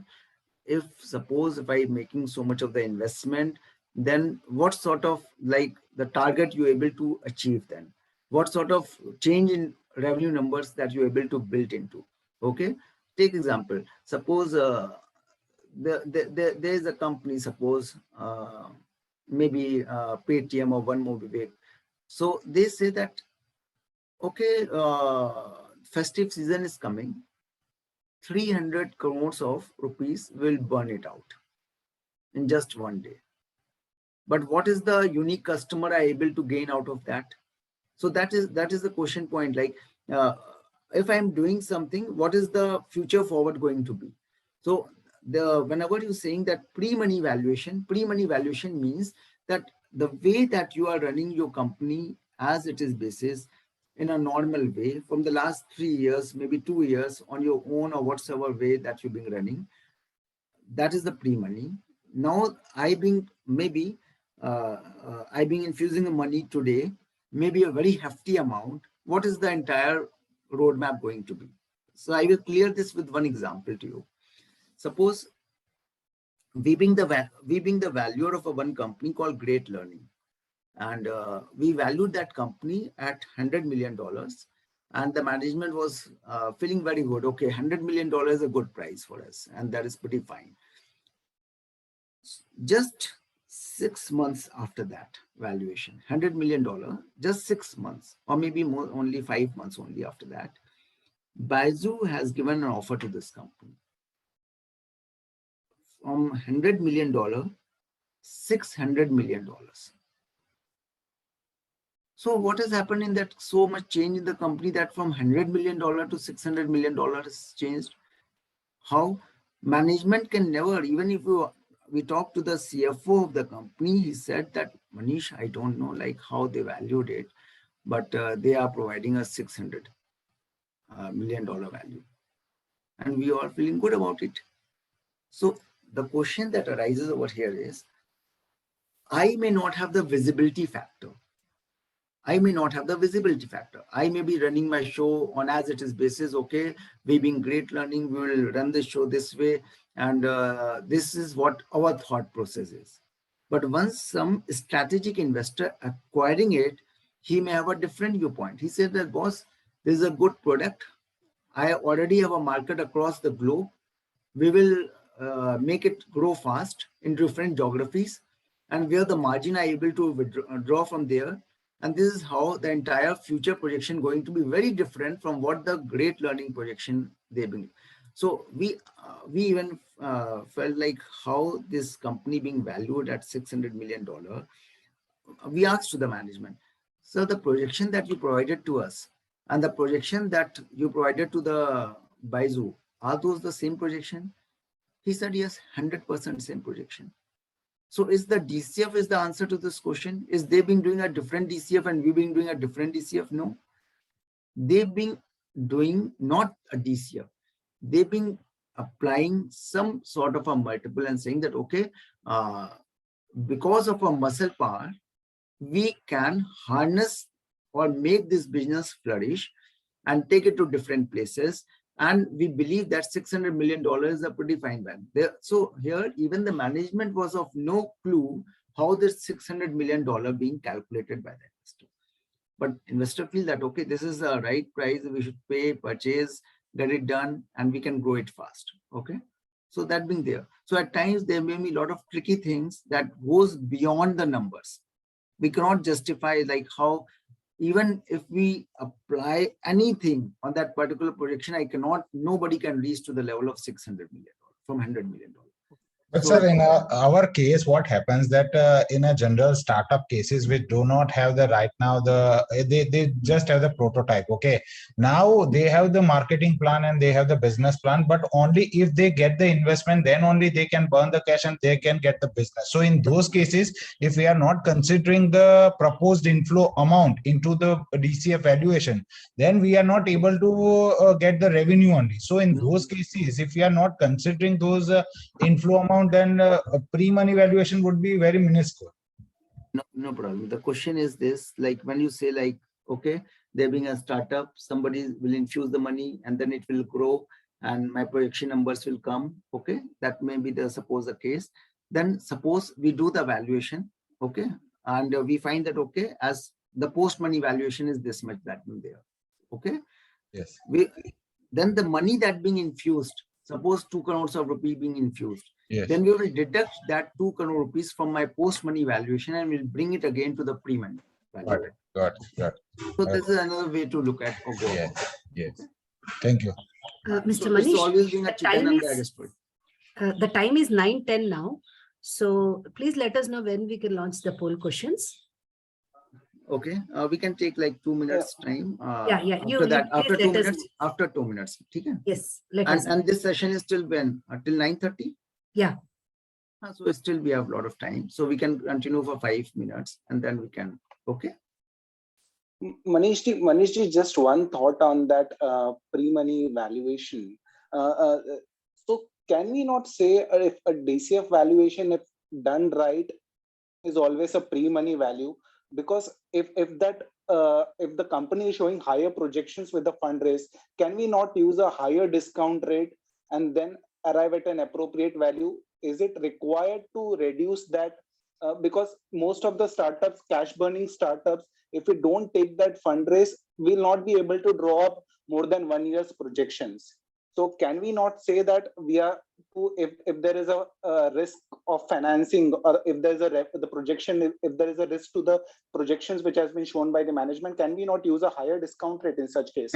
You can always use whatever you feel like. You being a valuer, and it's your call. The question is, whenever you've been writing your report, the only thing that this report, when you are writing and finding the DCF value, it will be a pre-money valuation. It will never be the post-money valuation.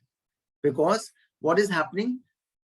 Because of this valuation, I've been filling up the past 3 form, and because of which the allotment will be taking place and the money will be coming post this valuation.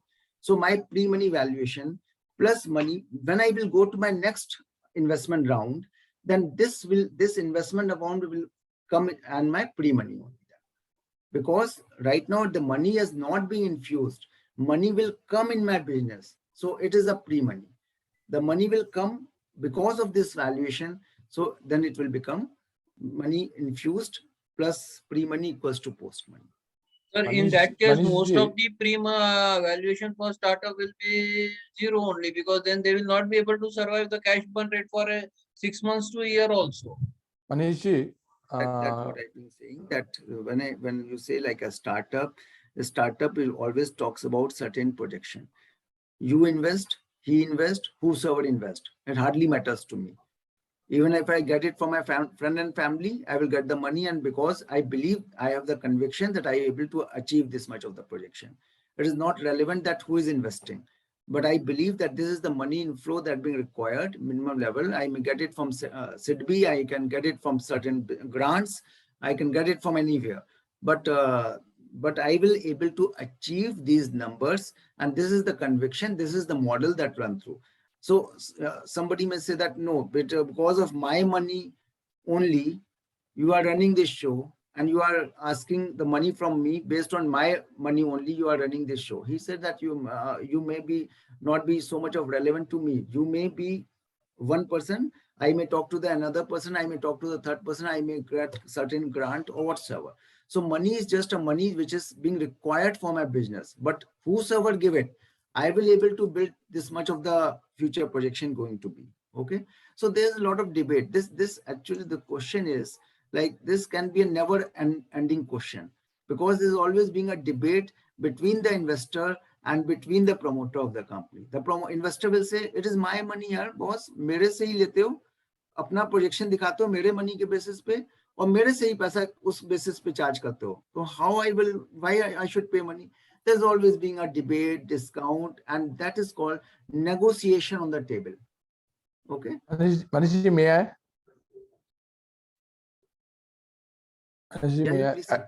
Essentially, when you look at the free cash flows to the firm, it really doesn't matter which kind of an infusion, debt or equity happening in the coming years, number one.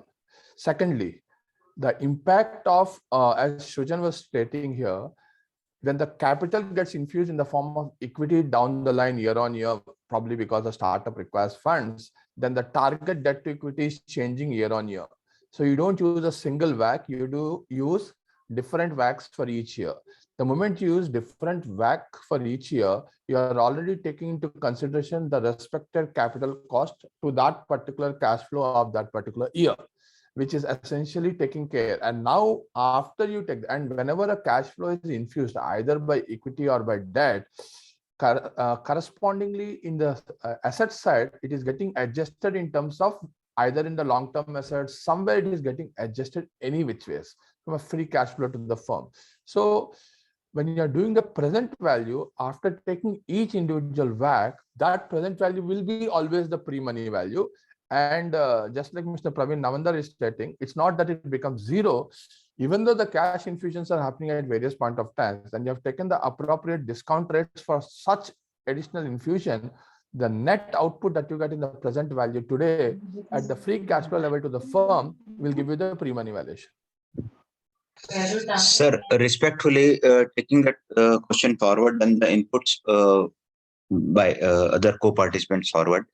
So can't we do it? We take into consideration the money that has been infused going forward, take that business, take the DCF value, and once that value is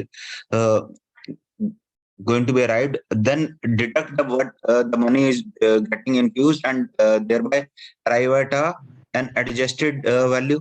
So that way it addresses the money infused concept also.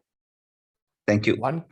One can do that as well. The question which was raised by Mr. Chandrasekhar was, if I infuse at various points of time, if you were to do, say, one time today, I invest 100 rupees and I go forward in future and get a value.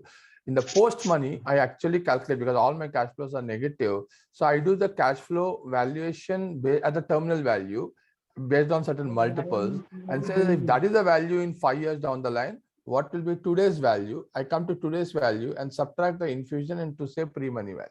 That's definitely an alternate approach, provided you are using one time and you're using the valuation based on the terminal value, not only on the free cash flows. Ganesh sir. I believe that things being clear now.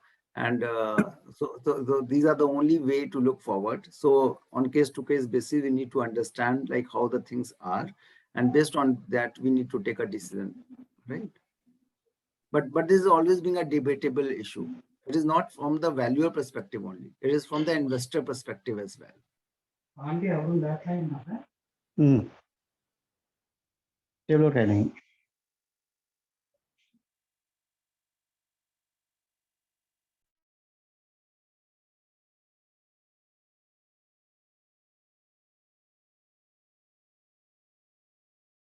A few things I believe that. Sir, you will be sharing your presentation. It is very nicely made with the Bangalore. I will share. No problem. Yes, yes. So a few things like whenever we're doing the valuation, these certain things that came in our mind, like we talk about diluted number of shares. We find the value as per DCF. We need to divide it by the number of shares. There may be certain, when you look into the going to the capital structure of the company, there may be equity share, there may be the compulsory convertible preference shares, there may be compulsory convertible debenture, there may be certain employee stock options which already been granted. So we need to find like what is the diluted number of shares after the conversion point. Suppose you say that there being certain CCPS which has a conversion ratio of 1:1. So we need to build into all those things in order to find what is the diluted number of shares, and we need to divide it with the diluted number of shares. That is one part that we need to be thoroughly clear on this part. Second is like, suppose we being doing the valuation of a company, and the company has made, suppose 4 or 5 investment. Okay. So now these investment, they have made it into different verticals or different segments. Now I have to find the value of my company, and somebody has come and provided me a consolidated number. That is not a right way to look at. It is always being better to do a standalone valuation and do the fair valuation of all those investments, and then add the fair value of all those investments to my standalone value. Okay. So this actually we need to do it in a sum of part method. And another example is like, suppose there's a company called ITC. ITC may be into hotels. ITC may be into lifestyle. It may be into different verticals. Somebody provided me consolidated numbers. I cannot run my valuation model on a consolidated numbers. I need to work on a sum of part methodology, because all these verticals, hotels has a different multiples they will get. Then this lifestyle segment has a different multiple that need to be taken care of. One mistake which at times we make is we believe in average.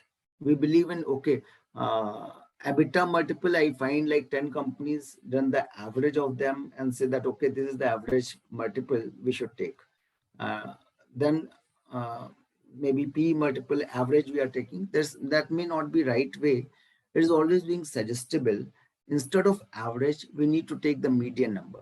because median will help in removing the outliers.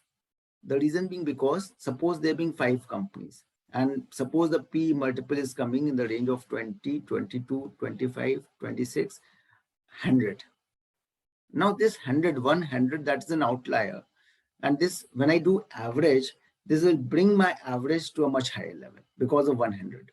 So if I'm doing the median number, then median will be removing that 100 as an outlier.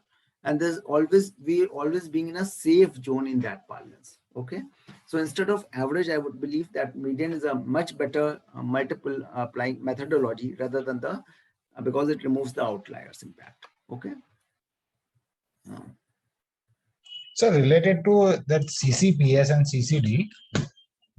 So sir, yeah, sometimes in this iSafe note kind of instrument, what the terms are set is that, okay, the value would be decided based on the next funding round. Yes, correct. So in those cases, how to arrive at the diluted number of shares? At times, that being a very tricky question that you asked, and this is really being at times very difficult to write a report as well, because it's saying that we don't know, but because this company is so small as on date, so on a safe note, we are like placing the investment, and later on we will decide like what is going to be the conversion and so factor. So in that balance, what we need to be looked at is we can look into like at an initial level while writing the report, we are not aware like what is going to be the conversion ratio going to be. So because it's still not being decided, then we can say that for initial writing this report purpose only, we are taking it as 1:1. Okay. That may be 100% right or not, I would not say, but the question is, because at the end of the day you have to write something. Okay. And because there's nothing, no terms being decided as on date, then you need to place it like, because anyone will raise a question, you are issuing the CCPS, what is the conversion ratio of the CCPS is? So you need to write at an initial level, we have taken it 1:1. Maybe later on the management may decide. So at that point of time, whatsoever it may be. But you have to write the report, and that is a tricky thing. So you can make presentation in this way then. Okay. But can we not take that as debt? Will that be a wrong assumption? If suppose you are saying that CCPS being there, then CCPS is a compulsory convertible instrument. Okay. And anything which is convertible in nature. Okay. Anything which is convertible in nature, that comes under the equity valuation side only. Okay. Because suppose, for example, you said that we will take it as debt. Okay. Now, this company is getting the money, and the money they are getting, they are only issuing CCPS only. So, and when you are filing the PAS-3 form, you have to write the instrument. Even in your report, you need to write the instrument. What is the instrument that being issued? So you need to write CCPS. So I cannot write it as debt. So that is a storyline. So at times it becomes difficult to write, but we need to categorically mention, like, because as on date, that is nothing clear from the management side. For the sake of the valuation, we are doing it or taking it as 1:1 at an initial level. That may be the lining that can be. I don't know what other values being doing, but that is what we do, and at times it being difficult what to write, right? Put it across to you that that there are, if it is a CCD, that we can, as she said, that we can take it as a debt. If it is CCPS, then what we have to do is that today the CCPS, that there is no certainty what is the amount of conversion it happens, but the MCA requires the valuation report and the date of the CCPS issue. I think the today assumption that today if it get converts, what will be the value? So CCPS has to be that valued as on today, but with the certain that with the rider saying that it will be getting converted into equity shares at a later date. That at uncertain conditions, that uncertain in the sense where valuation has to be determined at the time of conversion. So there are two valuations which are required. Valuation today is going to be CCPS issue is that assumption that today it is getting converted. Of course, we have to write in the report saying that CCPS conversion, that we have valued on the basis of the CCPS getting converted today because there is an uncertainty. So accordingly, we can file it with the MCA.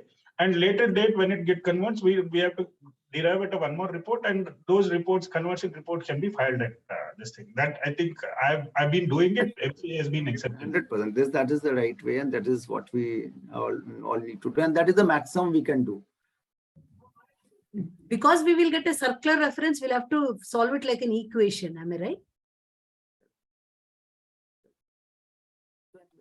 Let me stop here. And I'm saying so that there's one more issue in the that financials.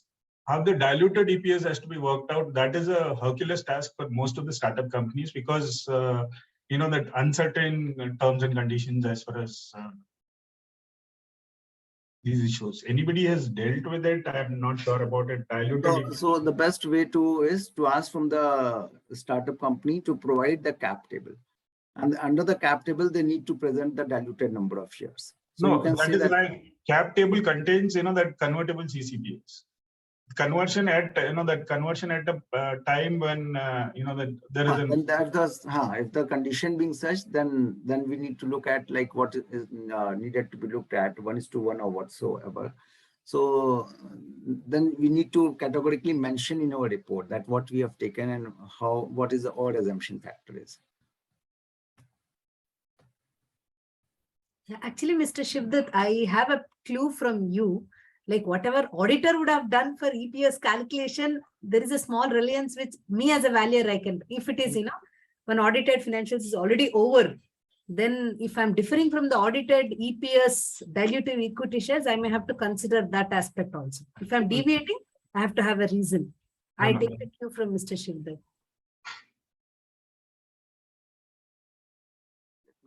Can we launch the poll? And then take the questions in the end.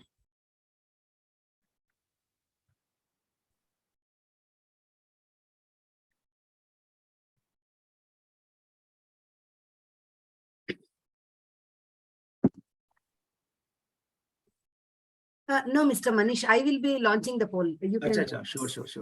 Okay. Sorry. Actually, this is a part of IVBI mandate that the participants have to answer the poll questions. And the report of which will be submitted to IBBI. I request all the participants to participate in the poll.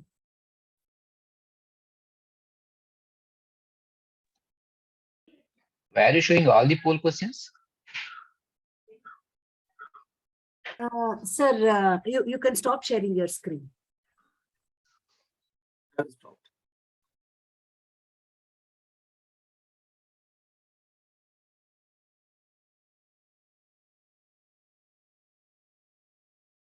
How do we respond to this poll? Is it not giving the actually I'm the host, so I cannot see how others are actually able to participate. You have to just select Okay, got it. Okay, I already selected and this one. Put it. Madam, only first could be replied. For second, third, fourth, no option is there. First got Madam, I am submitted. not getting any poll. So only one question is only one question. Share again. Only one question. I hope all of you can see. Yes, ma'am. Nothing I am able to see. Yeah. I am able to see nothing. Sir, you have to check your settings, sir. No, madam, once you answer the poll question, you can't see anything else there. Until you launches the second question. Yeah. You can put second question. Yeah. I will end this poll. Hello. Yeah. So I have shared the poll result. Request the speaker to convey the right answer. The question number 1 answer is C. Value of both tangible and intangible assets. That is perfectly right. 86% people attempted right. Madam, but respectfully, post first question, there was no other question there. Yeah, now we are getting poll 2.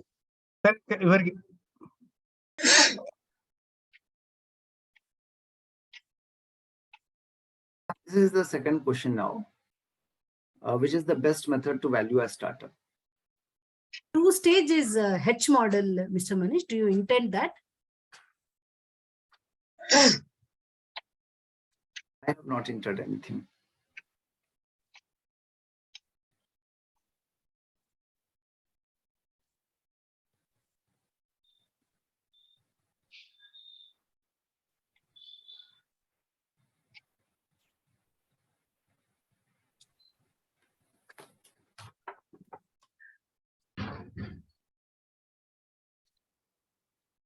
Manish, based on the income generation, the value, the method will change. No? In case there is no revenue at all, then we will go by the necessary value.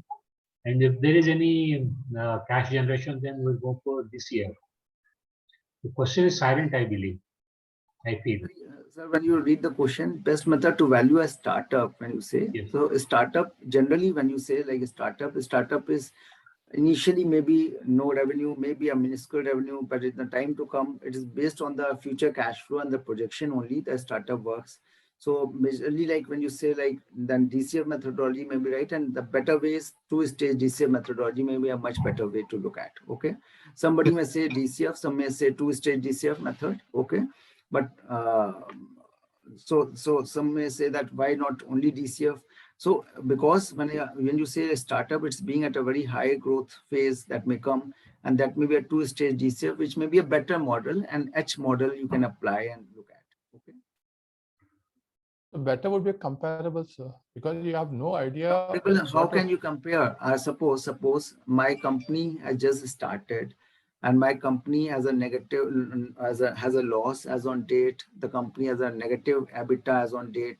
The company has a minuscule revenue as on date. With whom, what I should multiply? Even if I suppose if I know the multiple of 20, if I even multiply 20 by my PAT, which is 0 as on date or negative as on date, I will get no value. So comparable may not be right way, because comparable companies are generally being good whenever the company reaches a little bit more mature stage. So, but if you are at a startup level with minuscule revenue, how can we? Sorry to interrupt. Please, can we go on with the poll and finish this, because it's up beyond the time anyway, and some of us have to go to office or do something. We will reserve the discussion in the end.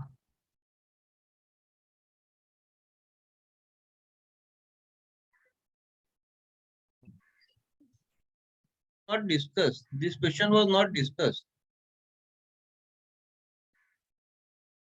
Okay, We will this continue scorecard the method. You will continue the discussion after the end of the poll question. You can try attempt this question. I believe everybody can give a right answer. Everybody knows about it. The scorecard methodology based on certain qualitative factors, certain these things. You can always try and attempt. What is the scorecard is?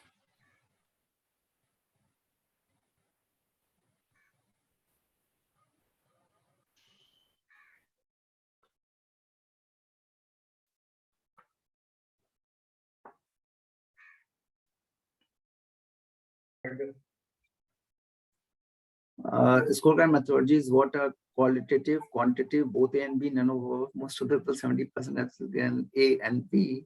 Generally, when we say scorecard is basically like, suppose I need to build a scorecard. So scorecard majorly being based on the certain qualitative aspects, not quantitative aspects. Suppose if I say that for some startup, I need to build a scorecard, I would say, okay, this startup has, who is the founder of this startup? What is the technology that startup is using? What is the market size or the market share that been there? So these are all the qualitative factors, not the quantitative factors. So scorecard majorly being measurement of the qualitative method, qualitative factor.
scenario-based valuation.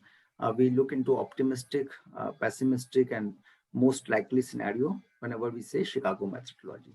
So scenario-based valuation, that is correct.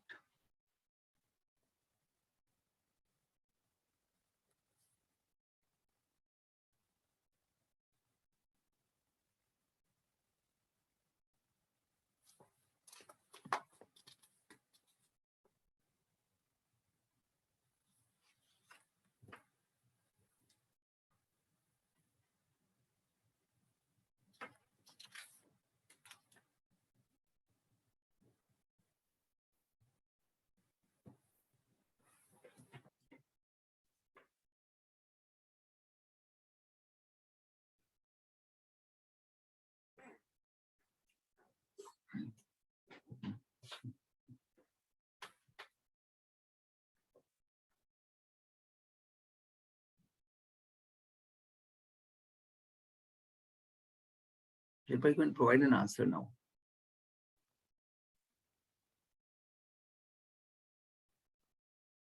Correct. Method used by venture capitalists. The 4 questions are over. There are 10 questions. 2 more. 10 questions. Actually, 7 questions are there totally. This is the 6th question. 1 more is there last.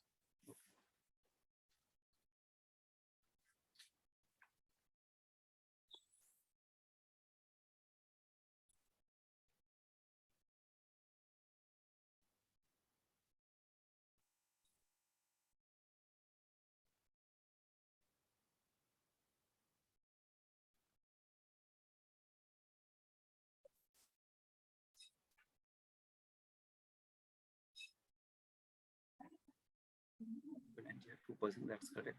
10-year government bond.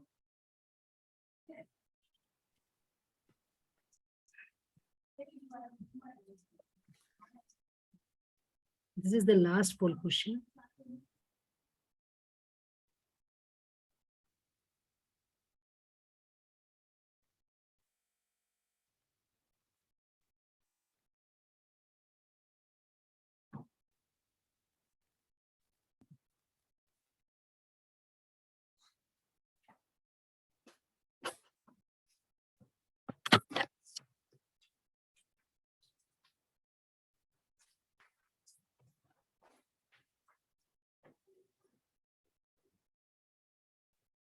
Yeah, should we going to give an answer now?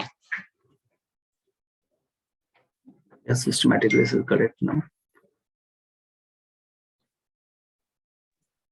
Yeah, the poll questions are completed.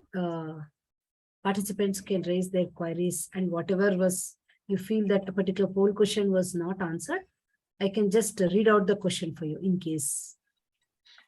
So I got a question on intangible. Can you hear me? Actually, your voice is feeble. Question on intangible you are asking. Yeah, please. Yeah. Can you hear me? I can hear you. Yeah. So basically, one of my client has got a global rights. Okay, so basically they had purchased one European company from where they got rights to manufacture. Okay, now that global rights, they want to allocate it to different regions where they are planning the operations, for example, in Europe or Asia Pacific. Okay, so this is like a cross-border transfer pricing kind of thing. Okay, so how do we do the allocation? And so I'm trying to use the MP method.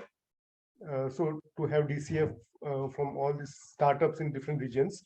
But then we will have to use that capital allocation charge so that we can come to the net cash flow, which will be attributable to the intangible.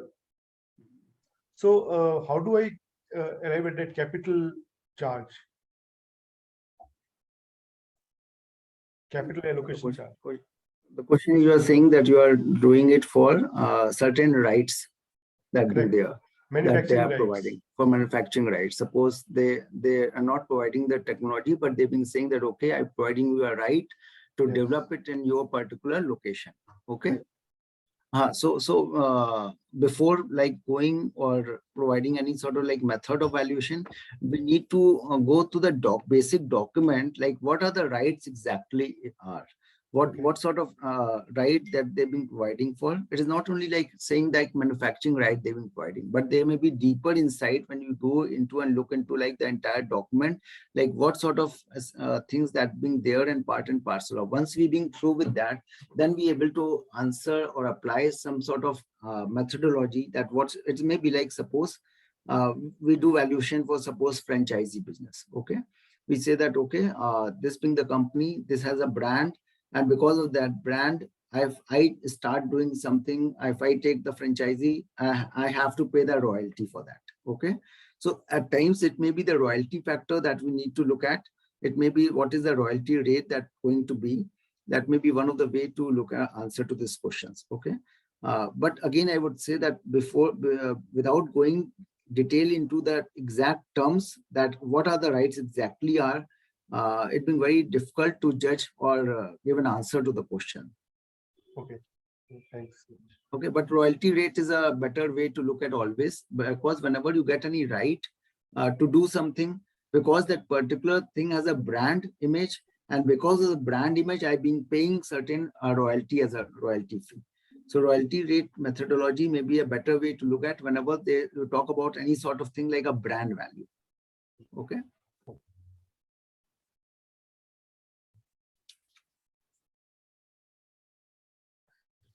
Can you say something about systematic risk and unsystematic risk? Systematic risk, whenever we say like systematic systematic risk, systematic and unsystematic.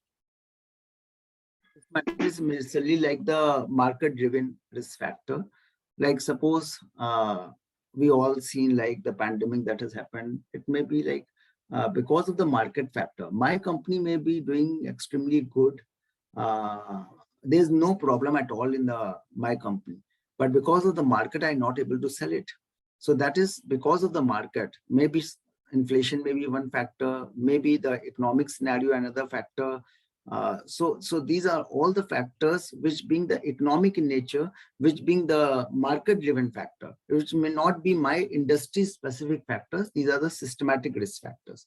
When we say unsystematic risk is majorly because of my company. Like what is the risk my company has? So this is the unsystematic factor.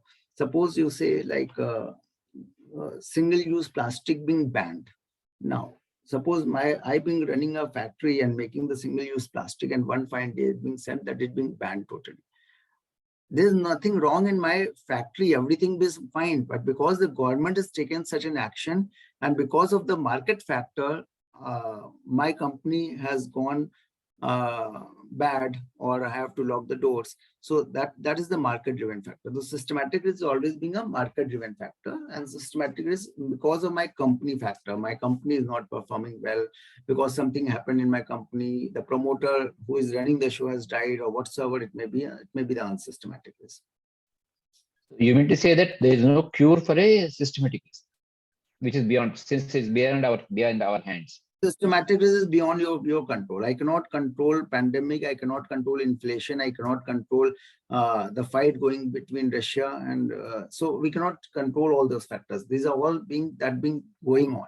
Okay, so we need to adhere our business according to it. We in the pandemic we cannot meet. We need to do the Zoom meeting. So we have adhered or adopted the different ways and method. Okay, but these are the risks that have prevailed because of the market dynamics, because of the scenario, because of the factors which being not part and parcel of my business, but because on an overall basis that Krishnamurthy here. Hello. Yeah, Krishnamurthy, please. Yeah. So when you're doing a valuation for a potential rights issue and to arrive at the value per share, do you use the number of shares as a denominator to be taken as the number of shares after the issue or before the issue? There is a very simple way to look at anything. There always need to be a matching of the numerator and the denominator. There's always need to be a matching. Suppose if I'm being saying that I've been going and looking at a projection, and there being some comparable, some CCPS, some CCD, and all these instruments, or some ESOP that been granted, that being there. Okay. So in the time to come, everything will get converted into equity shares. So if I been saying that because all these are my cap table part, capital structure part, then I will be looking at, okay, because my projection is taking into consideration all those things, so I will divide it by the diluted number of shares. So my numerator and my denominator should match together. I cannot take on the balance sheet what is the number of shares that being presented. I will not take it as it is basis. I will look into like what are the instruments that been there, and they will get converted, because in the time to come they will get converted. And I would say that on a diluted basis, this is the number of shares, because I've been taking the numerator, the amount, all the amount I've been taking. So I will be dividing it by the number of shares as well on a diluted basis. Okay, got it. Thank you. Maneesh ji, just one thought I wanted your thought on how do we carry out NBFC valuation under income approach? Is there any? I've seen a lot of RV reports using DCF, but Damodran clearly states DCF is not a right way to value NBFC. Can you just throw some light on that? Because Damodranji is sitting in a different land, and here we need to apply DCF in order to bring the value. Okay. So I will throw some light on this NBFC valuation. Like, first of all, we need to understand like the nature of the debt that being there in the NBFC. Okay. Suppose I've been running an NBFC company. The premise is this: I will take a loan from the bank, and I will give again a loan to the third party or to the vendors at a higher rate of interest. So here the only difference is the interest rate margin that being there. Suppose if I've been taking it at 9% and giving it at 13%, so here 4% is the commission or margin I've been building. Okay, that is my real income going to be for an NBFC. Okay, but the question that arises over here is, like when you say like I've been taking the NBFC companies taking a loan from the bank. So this loan, whether you are treating it as debt or you are treating it as a working capital, that is a question point. If I suppose treat it as a pure debt, when you say pure debt, it means like the NBFC company is raising the money, it is using it for its employees, for the office development, but in reality it is nothing like this. I just taking the money in order to give it to somebody else. It is not like placing that money in my own company. So this debt that you are bringing or taking from the bank and providing it to somebody, this debt is majorly we need to treat it as a working capital. If we are not treating it as a working capital and treating it as a pure debt, then my entire valuation will not able to give us the right result. And the better way to go about it, instead of applying the FCFF model, if we apply the FCFE model, because here then it being very difficult, then being very easy. The reason being because I've been looking into just the equity side. Okay, so here FCFE model may be a better model, and whatsoever the debt that you're talking about, this debt will go into the working capital side rather than in the change in debt figures. Okay. So this you try, because we valued it a number of companies in the NBFC domain, and we never able to derive a numbers based on the pure DCF. You say that we treated it as a debt because the nature is such. I've been taking the money, giving it to somebody, because this is my working capital. I take the money for working capital purpose in order to give it to somebody else. Okay.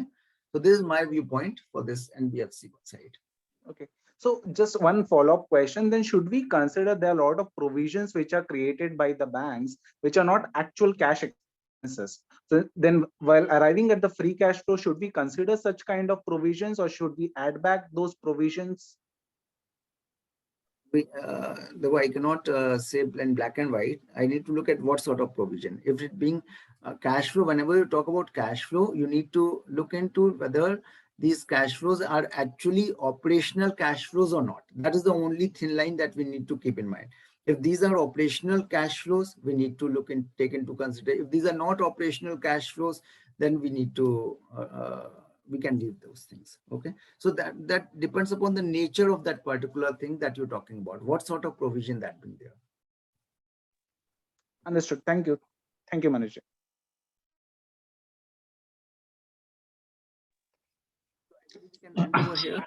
Yeah, I think if no other questions, I think we can conclude this. Any other questions, please? Yeah. Thank you, Maneesh. Thank you very much for your wonderful session. And even actually we have covered the methodology, like when you start in startup phase, when what you covered FCF, FCFE, which is like it is like every time we'll get doubt. Okay, like even few valuations, but also there will be always doubt. Okay, like whether we are following correct methodology or not. And okay, it is from BVA. Okay, we are very thankful to you, and also look to participate in physical session also. If any possible, if you come to Bangalore, then our members want to meet you, and we'll see more sessions from you, Maneesh ji. Thank you very much. Sure, sir. Sure. Thanks a lot, sir. Thank you.